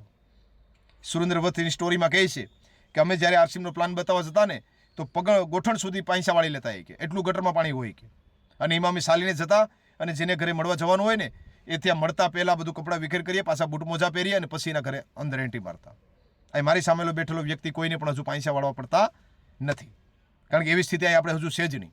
અને ત્યારે તો એ લોકોને ખાલી કાગળના પ્લાન ઉપર પ્લાન આપવાનો થતો, કાગળના પેજ ઉપર. અને અત્યારે આપણે તો એટલી હદે ટૂલ્સ આપણા હાથમાં છે કે વાત ન પૂછો. અને મને રિયલ એ ફીલ થાય છે કે એ લોકોએ ખાલી કાપડના પેન્ટ ઉપર કઈ રીતે ટેકનિકલ બન્યા હશે. ખાલી કાપડનું પેન્ટ, અન્ય કોઈ વસ્તુ નહીં. અને પણ કેટલું મોંઘું. એ સમયમાં જ્યારે આરસીએમની શરૂઆત થઈ ત્યારે 1560 રૂપિયામાં 3 કાપડના પેન્ટ, ખાલી બીજું કોઈ વસ્તુ જ નહીં. તો હું તો એ જ વિચારું છું કે આજથી 25 વર્ષ પહેલાં 1560 રૂપિયામાં 3 કાપડના પેન્ટ લઈ અને લોકોને કઈ રીતે આમાં જોડાવવા. અને દર 20 વર્ષે એક મીંડું વધી જાય છે. મતલબ અત્યારે પેન્ટની કિંમત ગણીએ ને તો 1.5 લાખ રૂપિયા થાય. 1.5 લાખ. તો હવે આજે 1.5 લાખના પેન્ટ લઈ અને આપણી ડીસીપી ટીમની અંદર 8000 લોકો છે અને એને હું આ 15 લાખ 1.5 લાખમાં 3 પેન્ટના પૈસા આપું તો કોણ એવું મરદનું ફાડ્યું છે કે વેચીને આવે? મને જવાબ આપો. કારણ કે એ સમયને 1560માં 3 પેન્ટ એટલે આજે 25 વર્ષ છે એ વાતને. તો આજે એની કિંમત એક મીંડું વધે એટલે 1.5 લાખ રૂપિયા થાય. તો અત્યારે હું તમને એમ કહું કે જાઓ તમે 1.5 લાખમાં 3 પેન્ટ વેચી આવો તો વસ્તુ પોસિબલ છે ખરી? તો એ લોકોએ કઈ રીતે કાર્ય કર્યું હશે, શું લઈને આવેલા હશે એ લોકો? તો મને એક જ વસ્તુ દેખાય કે એના પાસે એક જ વસ્તુ હતી, એ હતી રોયલ્ટી, એ હતી પેસિવ ઇન્કમ. અને કંપની ઉપર અને સિસ્ટમ એનો પૂરો ભરોસો હતો કે 100% દરેક પ્રોડક્ટ એક દિવસ આવશે અને રિયલ અમે બધા લોકો સફળ થશું. અને રીપર્ચેસ તો નહીં, જોઈનિંગ જ 1560માં તમે કાપડ આપી દીધું, ખેલ ખતમ. એ માણસને કાંઈ માટે ભૂલો હવે, કારણ કે બીજી પ્રોડક્ટ તો હતી જ નહીં. હવે તમારે ગમે એ નવી કીટ લઈ નવા માણસને ત્યાં જ જવાનું. જ્યારે આજે એવું છે આજે તો ગમે એને જોડીએ, તરત જ નહીં, એ જ દિવસે બીજી ખરીદી કરી શકે. તમે ફોને કરાવી શકો કે ભાઈ તમે ખરીદી કરી લો, ત્યારે શું કહેવું? છતાં પણ એ લોકોએ 6 મહિનામાં રોયલ્ટી, 16 મહિનામાં ટેકનિકલ અને 36 મહિનામાં સ્ટાર રૂબીને રૂબી સુધીની સફર કાપી શકતા હોય, તો આપણે કેમ નહીં? પણ આપણે છે ને, મેં કીધું એમ ક્યાંક ને ક્યાંક હજુ આળસ છે. જો એ મતલબને વધારે તો નુકસાન એ જ કરે છે આપણું પોતાનું દિમાગ. હોશિયાર પર કીધું ને કે ભાઈ હોશિયારી આપણે અંદરથી વધી જાય છે, એટલે આપણે એવું માનીએ છીએ કે ના ના હવે દુનિયા આમ જ ચાલશે. તો આવા ઘણા બધા લોકો કદાચ આપણી વચ્ચે પણ હોઈ શકે. તો આવા તમામ લોકોનું રિક્વેસ્ટ કરું બે હાથ જોડીને કે સાહેબ આપણું છેલ્લું સ્ટેશન તમે ભૂલી ન જાઓ. છેલ્લું સ્ટેશન છે અમીરપુર. મતલબ કોઈ ટ્રેન દિલ્હીથી ઉપડે છે અને એને મુંબઈ પહોંચવાનું છે તો એનો સમયગાળો 22 કલાક કમ્પ્લીટ છે. તમે ગમે તે કરો, 22 કલાક બેઠું રહેવાનું છે, મતલબ બેઠું જ રહેવાનું છે. એમાં ક્યાંય પણ તમે નીચે ઉતરી શકો નહીં, કમ્પ્લીટ. કારણ કે એ ટ્રેનનો નિર્ધારિત સમયગાળો 22 કલાક છે. મોડું થઈ શકે, બાકી વહેલું તો ક્યારે થઈ જ ન શકે. તો તમારે દિલ્હી પહોંચવું છે તો એકદમ કાન આમ રાખી કોઈનું સાંભળ્યા વગર 22 કલાક એ જ ટ્રેનમાં બેઠું રહેવું પડે, તો જ તમે દિલ્હી પહોંચી શકો. બાકી દિલ્હી પહોંચવાના સપના ભૂલી જાઓ. તમે વસે ક્યાંય પણ કોઈ સ્ટેશન ઉપર ઉતરી જ ન શકો, અને ઉતરી જાઓ તો દિલ્હી ક્યારે તમે પહોંચી ન શકો. એમાં એક ગરીબપુરથી અમીરપુર જવા માટેના વસેના જે કંઈ સ્ટેશનો છે, તો એ સ્ટેશન ઉપર જ્યારે પણ આપણે આવીએ છીએ ત્યારે આપણે હોશમાં આવવાનું છે કે હું ક્યાં સ્ટેશન ઉપર છું. હું કોઈ આળસપુરમાં જતો રહ્યો, હું કોઈ ભયનગરમાં જતો રહ્યો, હું કોઈ સંદેહપુરીમાં જતો રહ્યો, કે હું કોઈ હોશિયારપુરમાં જતો રહ્યો. જો એ સ્ટેશને તમે જતા રહ્યા છો તો ત્યાં સ્થિર થઈ જાઓ અને યાદ કરો આ શબ્દો કે નહીં, મારે ઉતરવાનું નથી. હું મારી પેઢીનો ગેમ ચેન્જર બનવા નીકળ્યો છું, અને હું જો બસ સ્ટેશન ઉતરી જાય તો હું ક્યારેય અમીરપુર પહોંચી શકા નહીં. કારણ કે આપણો ગોલ છે બધાને અમીરપુર પહોંચવું હોય. અને અમીરપુર પહોંચવાનો મતલબ એ થાય તમારી બી લેગમાં જ્યાં સુધી ટેકનિકલ મેન્ટેન ન થાય ત્યાં સુધી અમીરપુરનું સ્ટેશન આવતું નથી. જે દિવસે તમારી બી લેગની અંદર ટેકનિકલ મેન્ટેન થવા વળગીએ ત્યારે સમજવાનું કે હવે હું રિયલ અમીર બની ગયો અને હવે હું રિયલ મની ફ્રીડમ થઈ ગયો. ક્યાં સુધી નહીં સાહેબ, ક્યાં સુધી નહીં. તો આ તમામ લોકોને રિક્વેસ્ટ કરું. હવે આને જ રિલેટેડ એક નાનકડી કહાની છે, એ તમારે ધ્યાન રાખીને સાંભળવાની છે અને એનો જવાબ તમારે આપવાનો છે સાટના માધ્યમથી. મિસ્ટર એ, મિસ્ટર બી અને મિસ્ટર સી, આ 3 વ્યક્તિ વચ્ચે એક રેસ લાગે છે, એક શરત થાય છે એના વચ્ચે. અને એક ઘનઘોર જંગલ હોય એને પસાર કરવાનું હોય. 3 લોકો શરતમાં ભાગ લે છે, મિસ્ટર એ, મિસ્ટર બી અને મિસ્ટર સી. અને શરત એ હોય છે કે આ ઘનઘોર જંગલ કોઈ પણ વ્યક્તિ પેલું પસાર કરશે તો એને 1 કરોડનું ઇનામ મળશે. પણ ધ્યાન રાખજો, જંગલમાં કોઈ રસ્તાઓ નથી, ત્યાં હિંસક પ્રાણીઓ છે, ત્યાં પથરાઓ છે, ત્યાં કાંટાઓ છે, ત્યાં ઘણા બધા વૃક્ષો આડા પડ્યા. આસાન રસ્તો નથી, પણ એ રસ્તાને જો કોઈ પણ પસાર કરી લે અને બહાર જો નીકળી જાય પહેલો વ્યક્તિ તો એને 1 કરોડ રૂપિયાનું ઇનામ આપવામાં આવશે. હવે આ 3 લોકોએ રેસમાં ભાગ તો લઈ લીધો. તો મિસ્ટર એ હતા, એને તો તરત જ અથેરેઠે મૂકી દીધા ગાયકા કે ભાઈ આપણું કામ નહીં. ઓલું કહું ને કે ભાઈ ખરીદના બેસના જોડવા, આ 3 વસ્તુ છે આરસીમાં સફળ થવા માટે. તો ઘણા બધા લોકો કે ભાઈ આ આપણું કામ નહીં.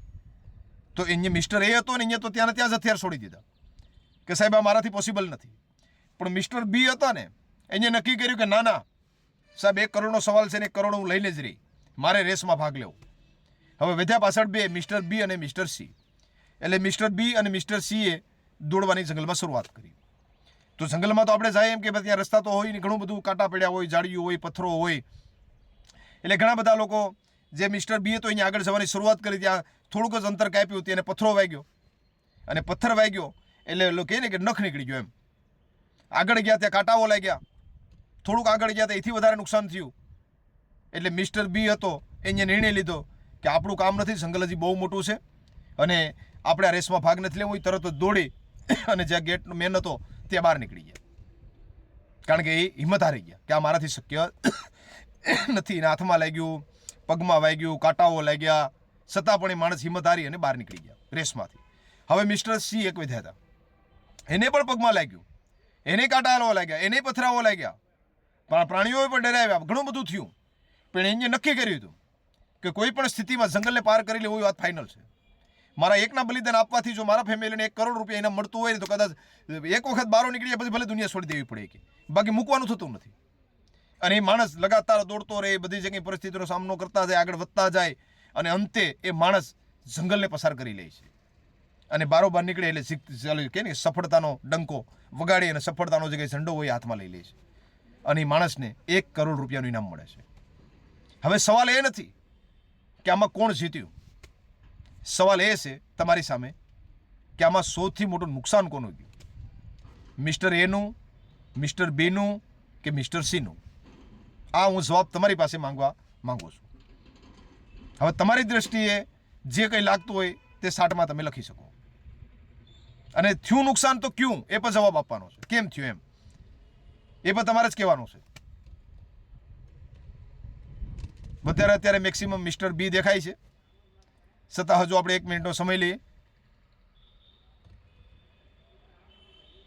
બી, મિસ્ટર બી, હજી કોર ગ્રુપ જ આવે છે, જે ઓડિયન્સ છે એનો કોઈ જવાબ નથી આવતો. તો કોર ગ્રુપમાં તો શું છે, ટ્રેનિંગો મળતી હોય એટલે એમને ખ્યાલ હોય, પણ હું આ સવાલ ખાસ કરીને વાઇટલોને કહેવા માંગુ છું. હા, હિરલબેનનો મિસ્ટર એ આવ્યો સવાલ, બરોબર, ગુડ.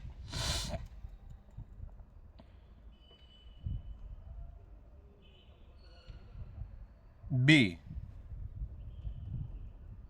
બિલકુલ. હજુ 30 સેકન્ડ. બી, દક્ષાબેનનો એ, બી, ટેકનોલોજી કોઈ છે એમનો એ, કાનાભાઈ બારિયાનો એ,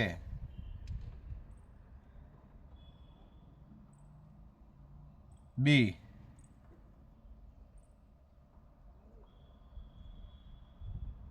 બી,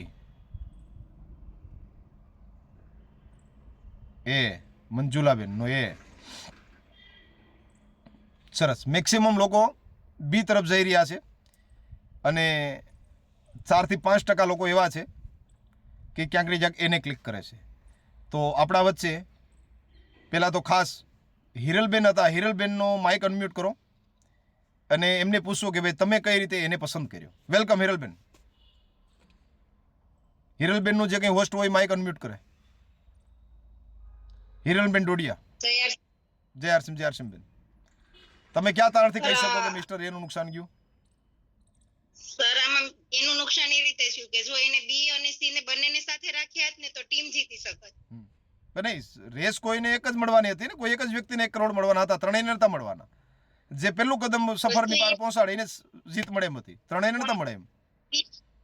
બી અને સી બંને આગળ વધ્યા હોત તો ભી એને તો રેસમાં ફાયદો જ હતો ને. જો બેન, હજુ એટલે તમે એ જ પરફેક્ટ. 3માંથી કોઈ પણ એક જ વ્યક્તિને સફળતા મળે એમ હતી. કોઈ પણ જે પહેલો પહોંચે ને ઝંડો હાથમાં લે એ જીતનો હીરો હતો. 3ને તો શક્ય જ નતું મળે એમ હતું. સર એને જ મળે ને એમ. બીજા આપણા વચ્ચે એક હતા શાયદ મંજુલાબેન કરીને. મંજુલાબેન જીઆર કે હું કંઈ મારેલો હતો, એમનો પે હતો. તો તમે કઈ રીતે કહો કે એ હતો? એમનું માઇક અનમ્યુટ કરશું, કમ્ફર્ટેબલ હોય તો. સર જી વેલકમ બેન. જય આરસી. સર એ બી સી ત્રણે હતા, એણીએ તો પહેલા જ છોડી દીધી હતી, આશા જ છોડી દીધી કે હું તો જીતી જ નહીં, કે આપણું કામ જ નહીં. એટલે એ તો ત્યારે જ હારી ગયું હતું, એટલે તેનું તો પહેલા જ કામ પૂરું થઈ ગયું હતું. પછી એવી વાત બી ની, તો બી જીતી શકત પણ બી અડધે રસ્તેથી પાછા વળી ગયા. એટલે આપણે કોઈ પણ જગ્યાએ તમે આગળ જ કીધું કહાનીમાં કે અડધે રસ્તેથી ન વાળી જવું. જ્યારે આપણે આપણો ગોલ કે આપણો લક્ષ્ય જે હોય તે આપણે પૂરો જ કરી દેવો. અને સીએ જે એનો 1 લાખ રૂપિયાનો ગોલ હતો, 1 કરોડ રૂપિયાનો, તે પૂરો કર્યો અને તે જીતી ગયું. એટલે એ અને બી બંનેને આમાં લોસ છે. નહીં, સૌથી વધારે નુકસાન કોનું? સવાલ એ હતો. સૌથી વધારે નુકસાન કોનું? મિસ્ટર એનું? સૌથી વધારે હા, મિસ્ટર એનો, કારણ કે તે પહેલેથી જ હાર માની લીધી હતી. ઓકે. સરસ, આપણે 2 લોકોના રિવ્યુ લીધા, થેન્ક યુ. હવે આપણે બધાને ખ્યાલ જ છે, છતાં હું તમને કહી દઉં, મિસ્ટર એનું કોઈ પ્રકારનું નુકસાન નથી. એને તમને નેટવર્કની ભાષામાં સમજાવું તો એક વખત તમારા ભાવથી આવી 4 ડોક્યુમેન્ટ આપી એને ખરીદી કરી લીધી, પછી અહીંયા બંધ કરી દીધું, તો એનું કોઈ નુકસાન નથી. એમ જંગલની રેસમાં મિસ્ટર એ હતા, એને ન તો કંઈ લીધું, ન તો કોઈ લાગ્યું, ન તો કોઈ વસ્તુ થઈ એની સાથે. તો અહીંયા બસ રેસમાં ભાગ લીધો પણ કર્યું કાંઈ નહીં, તો એનું કોઈ નુકસાન નથી. નુકસાન છે મિસ્ટર બીનું. મતલબ અહીં નુકસાન બધા વાઇટલો છે, જાય ને પછી છોડી દે ને એનું નુકસાન છે. કારણ કે જંગલમાં ગયા, અડધે સુધી ગયા, જીત નજીક પહોંચ્યા, પગમાં લાગ્યું, કાંટાઓ વાગ્યા, લોહી નીકળ્યું, ઘણું બધું થયું અને પછી અહીંયા સફર છોડી.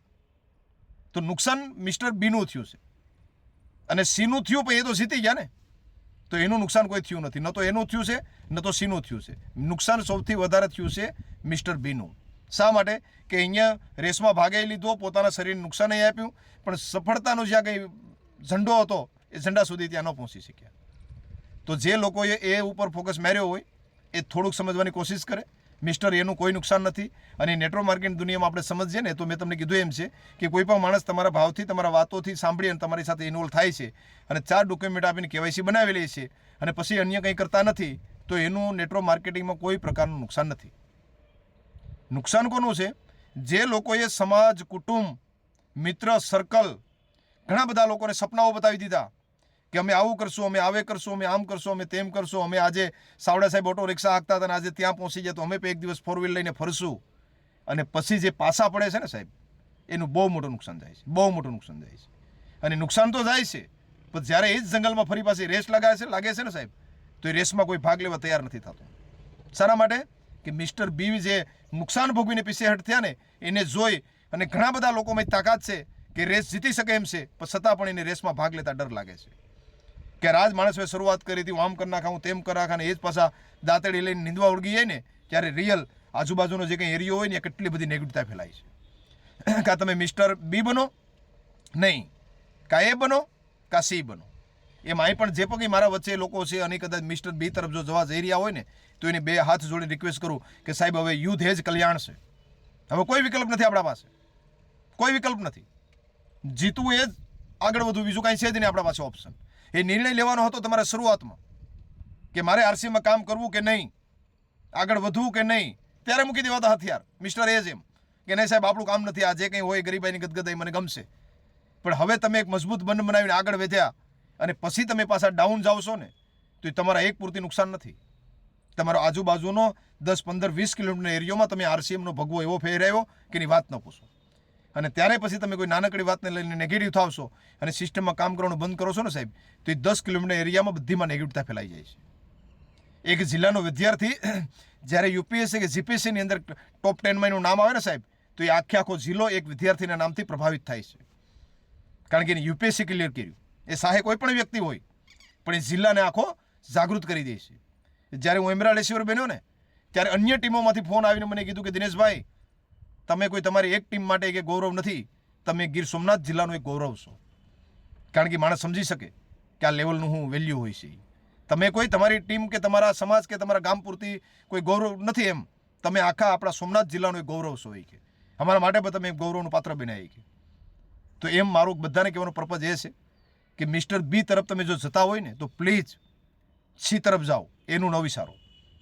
હવે નુકસાન થઈ જ ગયું છે, જે થયું હોય તે ભૂલી અને હાલતા થઈ જાઓ.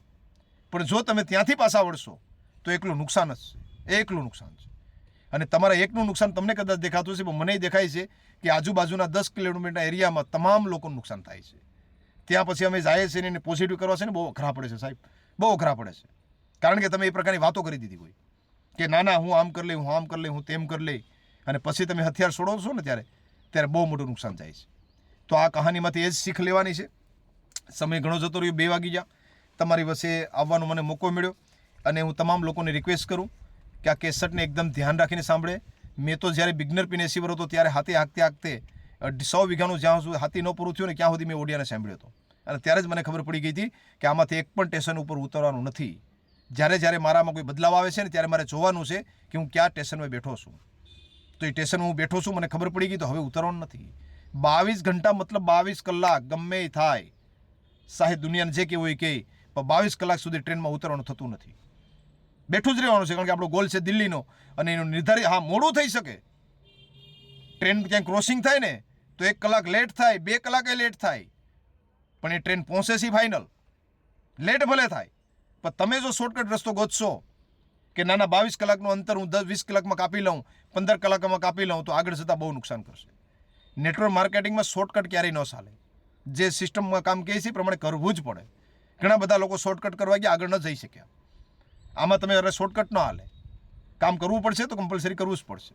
તમે કોઈ શોર્ટકટના ઘણા બધા પોતાના આઈડિયા અપનાવતા હોય, ઘણા બધી આપણી ટીમની વાત નથી કરતા, આપણી ટીમ તો એક ભાવનાથી હાલી રહી છે, પણ અન્ય ઘણા બધા ગ્રુપ એવા કરતા હોય છે કે ખોટી લોકોને લાલચ આપે છે કે 1000ની પીવીની ખરીદી કરો તો તમને અહીંયા આ વસ્તુ ગિફ્ટ મળશે. ચાલો ટાર્ગેટ આપે તો આપણે સમજ્યા કે ટાર્ગેટ આપ્યો અથવા તો કોઈ ક્યાંય ટૂર આપ્યો.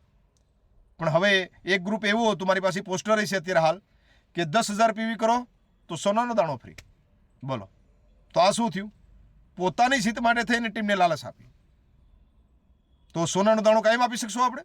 આજે મારી 8,000 લોકોની ટીમ સર, સોનાનો દાણો ઘરે ગયો, 100 રૂપિયા ટિકિટ ન આપી શકું બધાની. તો આવી લાલચ ક્યારે ટીમમાં નહીં આપવાની. છેલ્લા દિવસે 20%થી ઉપર જો તમારે બિઝનેસ ખેંચવો પડતો હોય તો એનો પર્પઝ એ છે, લખું ત્યાં લખી લીજો, તમે 1લી તારીખથી એક્શનમાં નથી, 1લી તારીખથી એક્શનમાં નથી, તો જ તમારે છેલ્લે 20 તારીખથી ઉપર બિઝનેસ ખેંચવો પડે, બાકી ખેંચવો ન પડે. હા, 20% સુધી બિઝનેસ લઈ જાઓ, નો પ્રોબ્લેમ. કોઈ ટાર્ગેટનો મહિનો હોય 25% સુધી, અરે છેલ્લે 30% સુધી લઈ જાઓ, પણ છેલ્લા દિવસે મારો બિઝનેસને મારો જો 50% સુધી ખેંચવો પડતો હોય, 30% ઉપરથી ખેંચવો પડતો હોય, તો હું ક્યાંક ને ક્યાંક અવળી દિશા તરફ જાઉં છું. સાહેબ, જે કામ આપણને ખબર જ છે કે મારે 30 તારીખે આ રીતનો બિઝનેસ મેન્ટેન કરવાનો છે, તો મને પહેલેથી ખ્યાલ હોવો જોઈએ, પહેલેથી. 30 તારીખે આવીને પછી હું બધું મોઢું ખેંચવા રોજ જાઉં છું ફિલ્ડમાં, 5 થી 5 વાગે ઘરથી બહાર નીકળું છું, અને જ્યારે છેલ્લા દિવસો નજીક આવીએ પછી હું દોડાદોડ કરું છું, પછી બધા લોકોને હું ફોન કરું છું કે તમે ખરીદી કરો, તમે આમ કરો, તમે તેમ કરો, કારણ કે મારે ત્યાં પહોંચું. તો એ તમારો સ્વાર્થ થયો, તમારો સ્વાર્થ. અને નેટવર્ક માર્કેટ દુનિયામાં તમારો સ્વાર્થ તમને ક્યારેય જીતાડી ના શકે. આ બિઝનેસ સાહેબ ટીમના વિકાસ માટેનો છે, આપણા માટેનો નહીં. જેટલો ટીમનો વિકાસ થશે ને એટલો જ તમારો વિકાસ થશે. અને આ વસ્તુ મને શરૂઆતમાં સમજાઈ ગઈ હતી કે મારા માટે મારો લેવલ અહીં કોઈ માયને નથી રાખતો, મારી ટીમનું લેવલ એ જ મારા માટે માયને છે. હું કમલેશભાઈ સાવડાને કઈ રીતે સ્ટાર પિન બનાવું, કમલેશભાઈ સાવડાને કઈ રીતે રોયલ્ટી બનાવું, એ જ મારા માટે ઇમ્પોર્ટન્ટ છે. મારું લેવલ કોઈ માયને નથી ભાઈ. પણ જ્યારે અફસોસ થાય છે કે રાતે જ મેં કોડીનાની વીકલી મિટિંગમાં કીધું હતું કે ભાઈ અમે યાર જ્યારે આ કોન્સેપ્ટની શરૂઆત કરી તો મેં મારા રોયલ્ટીના 4 લેવલ મારા બી લેગને પાવર બનાવીને મેન્ટેન કર્યા હતા. તો આજે ડીસીપી કોર ગ્રુપમાં કોઈ એવો કોઈ મજબૂત ખેલાડી તૈયાર નથી થતો કે સાહેબ તમે જે કામ કર્યું કામ કરીને તમને બતાવું. અફસોસ થાય અંદરથી એમ. 4 મારા લેવલ મેં મારા બી લેગને 3.5 કરાવી અને લીધા હતા. તો એવો કોણ મારી વચ્ચે એવો બંધો છે કે નહીં સાહેબ અમે કરીને બતાવશું તમને? તો પ્રાઉડ થાય યાર. હા, આ હિંમત, આ ઉર્જા અંદરથી કાઢવી પડે યાર. અને તો જ તમે સિસ્ટમને સમજ્યા કહેવાય. 3 વર્ષ ઉપર એક લેગ ઉપર કાર્ય કરવું આ કોઈ નાનો વિશ્વાસ નહીં હોય સાહેબ. 3 વર્ષ સુધી એક લેગને ભૂલી આવી. કલ્પના તો કરો, અહીં તમે ખાલી છેલ્લા દિવસે તમારા બી લેગને થોડોક ગ્રોથ કરી લો તો તમારી અપલાઈને બતાવો છો કે સાહેબ મેં અહીં આટલું કરી લીધું, અહીં થઈ ગયું હોત તો એ કોનો લેગ છે યાર? વિચાર તો કરો તમે. બંને લેગ છે કોના? હે, 4થું લેવલ પૂરું થઈ જાય પછી તો બંને લેગ લઈને ભાગવું પડશે, પછી કોઈ એક લેગ માઇનર નથી રાખતો. તો એક જ વસ્તુ કહેવા માંગુ છું કે તમે તો કોઈક દિનેશ સાવડા બનો, કોઈક તો બનો, એકાદો તો બનો, એમ કે મને અંદરથી પ્રાઉડ થાય કે નહીં ખરેખર અહીંયા કાર્ય કર્યું એમ. તમારા બી લેગથી તમે રોયલ્ટી લો, પાવરથી નહીં. તમારા બી લેગને પાવર બનાવો. અને લીડર એને જ કહેવાય કે પોતાના બી લેગને પાવર બનાવે. મારે હમણાં 5 દિવસ પહેલાં એક ફોન આવ્યો, મને કે સાહેબ હું મારા 70 તો પૂરા કરી લઈ, તો બાકીના કોણ કરવા આવશે? સિસ્ટમ એવો ક્યાંય નિયમ નથી કે તમારે વિનર પિન બનવું તો બી લેગ 70,000 લઈ જાઓ, નહીં. તમારે વિનર પિન બનવું છે તો મતલબ તમારો કોઈ પણ લેગ 50,000થી નીચે ન હોવો જોઈએ. ટોટલ બિઝનેસ 2,60,000નો. સ્ટાર પિન બનવું તો ટોટલ બિઝનેસ 3.5 લાખનો, કોઈ પણ લેગ 70,000થી નીચે નહીં. આ નિયમ છે. નિયમો કોઈ નથી કે તમારી બી લેગમાં 70,000 હોવા જોઈએ, નહીં. 70,000થી નીચે ન હોવો જોઈએ. બંને લેગ લઈ લો, 1.5 લાખ, 2 લાખ જવા જોઈએ બંને લેગ, તમે સ્ટાર પિન બની ગયા. પણ છતાં આપણે શું કરીએ છીએ? બી લેગ જ આપણે બધાને દેખાય છે કે સાહેબ મેં તો મારા 30 કરી લીધા, પાવરમાંથી 85 નો આવ્યા. તો એમને મારો સવાલ છે કે પાવરમાં કરવા કોણ આવશે? અમે ત્યારે આ સવાલો કર્યા હોત સાહેબ 31 જૂન મહિનો 30 જૂન 2021માં મારો બી લેગ 3.5 લાખને ટપી ગયો હતો. કમલેશભાઈનું પોસ્ટર ગ્રુપમાં પડી ગયું હતું સ્ટાર પિનનું. અને મારો જે કંઈ નાનો લેગ હતો, જે રહી ગયો હતો, જે પાવર હતો એ નાનો બની ગયો હતો. એ રાતના 10 વાગ્યા સુધી 70,000 પીવી હતો, રાતના 10 વાગ્યા સુધી. પણ મેં મારી અપલાઈન નહોતું કીધું કે તમે આ લેગ કેમ 70,000 સુધી રાખ્યો એ. અને સાધવ સાહેબ ત્યાંથી પછી ફ્રી થયા અને માંગરોળથી નીકળીને હિંમતભાઈ સોલંકીને ફોન કર્યો અને એને ઓપનર પિન આપી અને પ્રતાપભાઈ વાડેડી ઈગલ પિન બન્યા. ત્યારે હું ગોલ્ડ રોયલ્ટી એસીરો બન્યો હતો. તો ત્યારે હું કહી શકતો હતો ને કે સાહેબ મેં મારી બી લેગમાં એક સ્ટાર પિન કાઢી દીધી અને મને ખબર એ હતી કે 1.15 આ બાજુ થાય ને તો હું રોયલ્ટી એસીરો બનું. પણ મેં મારી અપ્લાયને કીધું નહોતું. મને એક વાતની ખુશી હતી કે મારી બી લેગમાં તો કમલેશભાઈ ચાવડાએ સ્ટાર પિન કાઢીને ચાલો હું રોયલ્ટી એસીરો ન બન્યો તો કાંઈ નહીં, પણ મારી બી લેગમાં તો એક મજબૂત હીરો તૈયાર થયો ને ભાઈ. અને આ લાગણીને આજે તમામ લોકોને જરૂર છે. ખાલી એકલા બી લેગના ભંબુડા લઈને ભાગોમાં. બંને લેગ આપણા જ છે. રોયલ્ટીનું ચોથું લેવલ પૂરું થશે પછી બંને લેગને આહારે લઈ જવાનું છે. બંને લેગને સાથે લઈને હાલવાનું છે. કારણ કે આપણે બધાને પહોંચવાનું છે અમીરપુર. તો ખાસ બધા ધ્યાન રાખે. અને આજે હવે પછીનો સમય તમામ લોકો નજીક પિકઅપ સેન્ટર હોય તો ત્યાં જાય, અથવા તો અપલાઇન સાથે ટચમાં રહી અને એની નીચેના તમામ લોકોનો બિઝનેસ જોઈ, કન્સલ્ટન્સી ઓફર જોઈ, ગ્રીન ગ્રોથમાં ભાગ લીધો કે નથી લીધો એ બધું જોઈ, પોતાનો સ્લેબ સેટક્યો કે નથી કે નહીં, નીચે શું છે, અપ્લાયની સ્થિતિ શું છે, આ બધું આપણે આજે જાણવું જોઈએ. તો જેટલા લોકોની પિકઅપ સેન્ટર નજીક થાય એને પિકઅપ સેન્ટર જવું જોઈએ. અને આપણે ત્યાં ભલે તમારો સ્લેબ આવે કે ન આવે, તમારો સ્લેબ આવે કે ન આવે, માનો કે તમારો કોઈ સ્લેબ સેટ તમે કરવાનો હોય ને નીચે જો સ્લેબ જતો રહ્યો હોય ને, તો અપલાઈન નાતે તમારી ફરજ એ બને છે કે તમારે એને ફોન કરીને મોટિવેટ કરવાનો હોય, તમારે એનાથી દુઃખ ન લગાડવાનું હોય, તમે એનાથી નારાજ ન કરવાનું હોય. ઘણા બધા લોકો, મારી ટીમની વાત કરું 2022-23ની, એમના નીચે એક સ્ટાર પિન વહી ગઈ. તો કમિશન આપણે બધાને ખબર છે કે કમિશન ત્યાં નીચે જ જાય, ઉપર ન આવે, કારણ કે મહેનત નીચે જ હતી. તો એને મોટિવેટ કરવાને બદલે એ નેગેટિવ થયા. સાહેબ હું સ્ટાર પિન બન્યો તો મને કેમ એટલું જ કમિશન આવ્યું? તો મેં એમને એ જ કીધું કે આ જ વસ્તુ સમજવાની છે તમારે કે ભાઈ જ્યારે નીચે મારું કોઈ પણ એક લેવલ નીચે આવે છે તો મારું લેવલ લેવાનું થાય મારે ગોલ્ડ રોયલ્ટીનું, અને તમે બી લેગને 1.15 ન પહોંચાડી શક્યા એટલે તમારું લેવલ ગયું સ્ટાર પિનનું, તો કમિશન નીચે જ જાય છે, કારણ કે મહેનત નીચે હતી. જો તમારી મહેનત હોત તો તમારો બી લેગ 1,15,000 પહોંચી જાય. તો આ વસ્તુને એક્સેપ્ટ કરતા શીખો. સમય પર થઈ ગયો છે. ઘણા બધા લોકોને કદાચ ત્યાં એવું લાગ્યું હોય કે ખરેખર મારે સમજવાની જરૂર છે, તો સમજો, આગળ વધો. અને ક્યાંય પણ વચ્ચે ટ્રેનમાં જે કંઈ સ્ટેશન આવી, સ્ટેશને આપણે ક્યાંય ઉતરીએ નહીં, એકદમ કાન બંધ રાખી, આંખો સીધી લીટીમાં રાખી. અને અમીરપુરનું સ્ટેશન છે, મતલબ મેં કીધું જ્યાં સુધી મારી બી લેગમાં ટેકનિકલ મેન્ટેન ન થાય ત્યાં સુધી મારે ન તો મને કોઈ આળસ આવે, ન તો મને કોઈ ડાઉટ આવે, ન તો મને કોઈ ડર લાગે, કે ન તો મારા અંદર કોઈ હોશિયારી આવે. ક્યાં સુધી? તમારી બી લેગમાં ટેકનિકલ મેન્ટેન ન થાય ક્યાં સુધી. તો થેન્ક યુ, ખૂબ ખૂબ ધન્યવાદ. આજની વાતો દરમિયાન કદાચ અમુક શબ્દો કડવાઈ હતા, લાગ્યા હોય તો કડવું હંમેશા નરવું હોય, મને આટલી ખબર પડે. કડવું હંમેશા નરવું હોય અને મીઠું હંમેશા ડાયાબિટીસ આપે. તો મીઠું ન લેવું જોઈએ. ઓલું કહેવત છે ને કે ભાઈ મીઠા બોલે જગતના લોકો, કડવું બોલે હંમેશા માં. કારણ કે માને છે ને અંદરથી તકલીફ થતી હોય, એટલા માટે કડવું બોલતું હોય. બાકી માને બહુ સારા એવા શબ્દ કાઢવા આવડે. તો કદાચ કડવું લાગ્યું હોય, એવું લાગતું હોય કે ખરેખર મારી ભૂલ છે, તો એ ભૂલ સુધારી આપણે આગળ વધતા જઈએ. તો તમારા બધાનો ખૂબ ખૂબ આભાર. તમે મને 1 કલાક અને 10 મિનિટ સાંભળ્યું, તમારો ખૂબ બધાનો ખૂબ ખૂબ ધન્યવાદ. અને આજની મિટિંગ દરમિયાન કદાચ ત્યાં કડવું બોલાઈ ગયું હોય તો સમાસ આવું છું. અને આજની મિટિંગને આપણે એન્ડ તરફ લઈ જતા પ્રતાપભાઈ આપણા પાસે કમ્ફર્ટેબલ હોય તો ઓવર ટુ યુ, પ્રતાપભાઈ વાટે. જી વેલકમ સર. અને પ્રતાપભાઈ કદાચ કમ્ફર્ટેબલ ન હોય તો કાનજીભાઈ વેલકમ સર.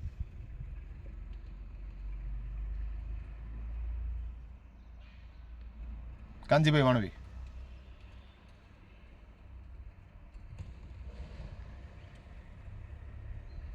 અન્યથા હિંમતભાઈ સોલંકી હોય તો એ પણ આવે. ટેકનિકલ કોઈ પણ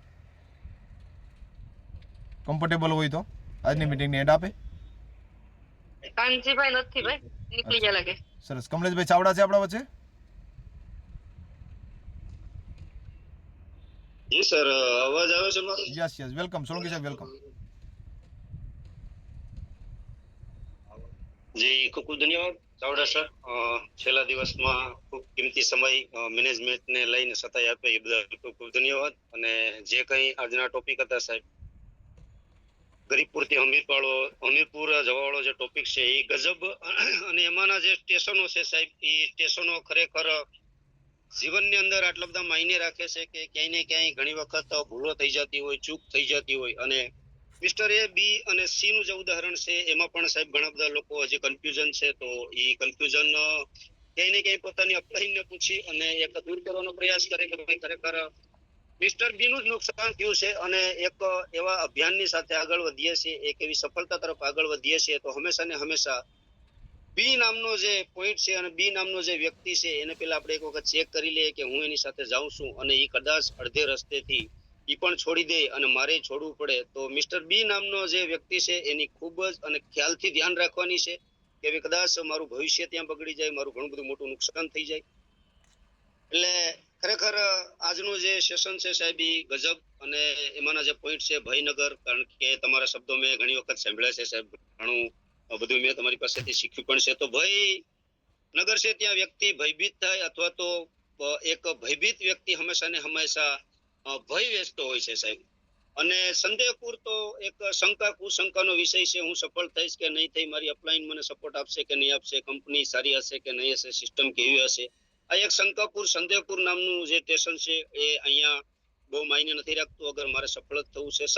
સલાહપુર મતલબ એ થાય સાહેબ કે ઘણા બધા એવા આપણી પાસે ઉદાહરણો છે, આપણી પાસે એવા સ્ટેટસો છે કે ખરેખર હંમેશા ને હંમેશા મારું અગર હું લીડર છું, મારા ગ્રુપને એક જીત માટે હું આવ્યો છું, મારી જીત માટે આવ્યો છું, તો મારે ક્યાંય ને ક્યાંય સલાહ ન દેવી જોઈએ અને હંમેશા ને હંમેશા મારા ગ્રુપને, મારા ટીમને સપોર્ટ આપવો જોઈએ, સલાહ ન આપવી જોઈએ. આળસપુર હંમેશા મને આ સિસ્ટમ ક્યાંય ને ક્યાંય લઈ જવા માંગે છે, આટલા લેવલ સુધી લઈ જવા માંગે છે.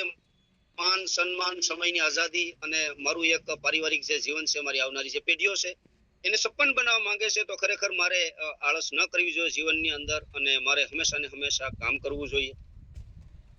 હોશિયારપુર છે સાહેબ, તો એ પણ એક ગજબ સ્ટેશન છે. હોશિયાર જ્યારે પણ વ્યક્તિ, તમે કીધું એ પ્રમાણે કે ભાઈ ક્યાંય ને ક્યાંય 1, 2 લેવલ 5 લેવલ અગર વ્યક્તિ આગળ આવી જાય છે તો એના અંદર એક નાનકડી એવી હોશિયારી આવી જાય છે અને હોશિયારીના લઈ અને પોતે પોતાના જ્ઞાનને બાટો વળગી જાય છે અને ક્યાંય ને ક્યાંય આગળ જાય અને ખુદનું તો નુકસાન થાય જ છે પણ આટલા મોટા ગ્રુપનું પણ નુકસાન થાય છે. એટલે એક હોશિયારપુર નામનું જે સ્ટેશન છે ત્યાં પણ આપણે નથી ઉતરવાનું. અપ્લાયન્સ સિસ્ટમ અને કંપનીના પ્લાનિંગ થી ચાલવાનું છે. એ હોશિયારપુરના સ્ટેશનનો એક એમાં સાહેબે અત્યારે આપણે આપ્યું અને લાસ્ટ છેલ્લા સ્ટેશન આપણે પહોંચીએ છીએ જે છે હમીરપુર. તો ખૂબ ખૂબ ધન્યવાદ સાવડા સાહેબ. કદાચ પ્રતાપભાઈ વાડેલ જો કમ્ફર્ટેબલ હોય, આવી ગયા હોય તો ઓવર ટુ સાવડા સાહેબ. જી, થેન્ક યુ. જોઈ લઈએ પ્રતાપભાઈને હોય તો કદાચ, બાકી તો લાસ્ટ દિવસ રહ્યો એટલે સરસ. તો આજની મીટિંગને લઈને કોઈને જો રિવ્યૂ આપવાનો હોય તો મિનિમમ 1 જ મિનિટનો રિવ્યૂ આપે. એ ખાસ ધ્યાન રાખે તો પોતે રાયસન કરશે એમના અહીંથી આપણે. જી વેલકમ જિગ્નેશભાઈ. જી વેલકમ જિગ્નેશભાઈ. જય એસએમ સર. જય સર તમે જે વાત કરી છે ખરેખર એ તો શું કહેવાય, એક સ્વપ્ન દ્રષ્ટા તરીકે જે શબ્દનો પ્રયોગ કર્યો એનો તો કોઈ શું કહેવાય, કોઈ શબ્દો નથી મળતા કે એના માટે હું કેવું. પણ એમાંથી તમે જે એક વાત કરી હતી એ મને ટૂંકમાં બહુ અસર કરી છે. એ અનુભવ એ છે સાહેબ, તમે જયારે આળસપુર આપણે ભેગા હતા ને તો આળસપુરમાં એવું થયું હતું કે વચ્ચેના 2 મહિના, જો કે મારી આળસના હિસાબે નહીં પણ અમુક સંજોગોના હિસાબે 2 મહિના સુધી મેં વર્ક નતું કર્યું. તો તમે જે કીધું હતું ને કે એનો ઝટકો તમને 90 દિવસે લાગશે, રેડી? તો એ ઝટકો મને આજે લાગે છે સાહેબ. બિલકુલ. કારણ કે એનો અનુભવ તમારા ખરેખર એ શબ્દો ખરેખર તમે સાકાર કરીને આજે મેં જોયું છે કે એ શબ્દો ખરેખર સાકાર થઈને રહ્યા. તો એમાં પણ કહીને કે એક સ્વપ્ન દ્રષ્ટા વ્યક્તિ છે ને સાહેબ, એ એવા હોય કે માત્ર ચાંદની રાતે જેનું અજવાળું હોય ને એમાં જેનો માર્ગ ગોતી લે, પણ એની સજા પણ એ હોય સમજાણું કે બાકીની દુનિયા જોઈ ને એ પેલા એને સૂર્યોદય એ જોઈ લે છે સાહેબ. તો આ બાબતે સાહેબ તમારો ખરેખર ખૂબ ખૂબ આભાર કે તમે અમને શું કહેવાય આવા શબ્દોનું નોલેજ આપ્યું સાહેબ. અને શું કહેવાય કહીએ ને કે તમારી પહેલી સફળતા પછી આરામ ન કરો, કેમ કે તમે બીજી વખત અસફળ થશો ને તો લોકો તો એમ જ કહે છે કે તમારી પ્રથમ સફળતા છે ને એ માત્ર એક તુક્કો હતો. એટલે આ તુક્કો આપણે ન બની જાય એ માટે થઈ અને સતત દોડતા રહીએ. બસ, થેન્ક યુ સર. જી ધન્યવાદ. આપણા વચ્ચે નિશાબેન છે. જી બેન વેલકમ.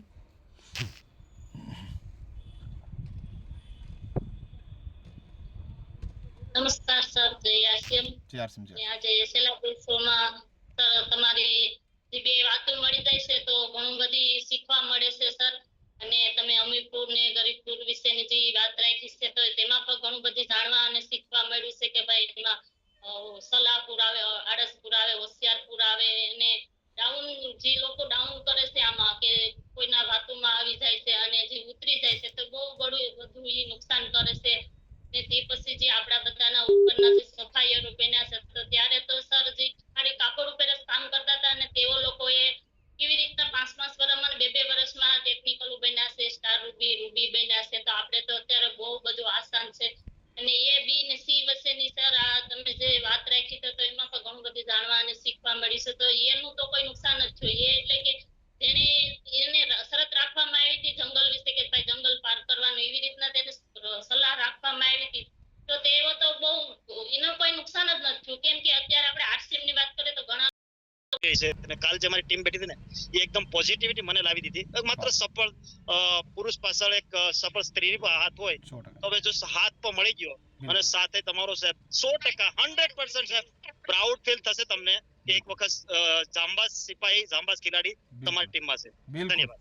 થેન્ક યુ હરિભાઈ, ખૂબ ખૂબ આભાર અને બહુ મોટી ઉમેદ છે તમારા બધા લોકો ઉપર, કારણ કે હું આરસીએમનું મારું બાળપણ યાદ કરું ત્યાં તમને અત્યારે જોઉં ને તો તમે યુવાનો છે બધા, તો ખૂબ ખૂબ આભાર. હવે આપણે જે કંઈ લાસ્ટ દિવસ છે તો એના ઉપર બધા કાર્ય કરશું, એક સેકન્ડ એક મિનિટનો આપણે ઉપયોગ કરશું અને કમ્પ્લીટ કોઈ પણ આપણી ટીમનો સાથી કોઈ બાકી ન રહી જાય રીતે આપણે આજનું ક્લોઝિંગ આપશું અને રાબેતા મુજબ જે કંઈ આપણા સેશન ચાલે તેમાં મળતા રહીએ.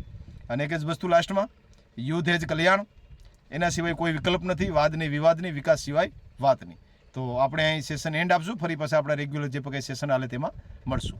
તો જે પણ હોસ્ટ હોય તે આજની મિટિંગને અહીં એન્ડ આપે. Thank you. જય આરસીએમ.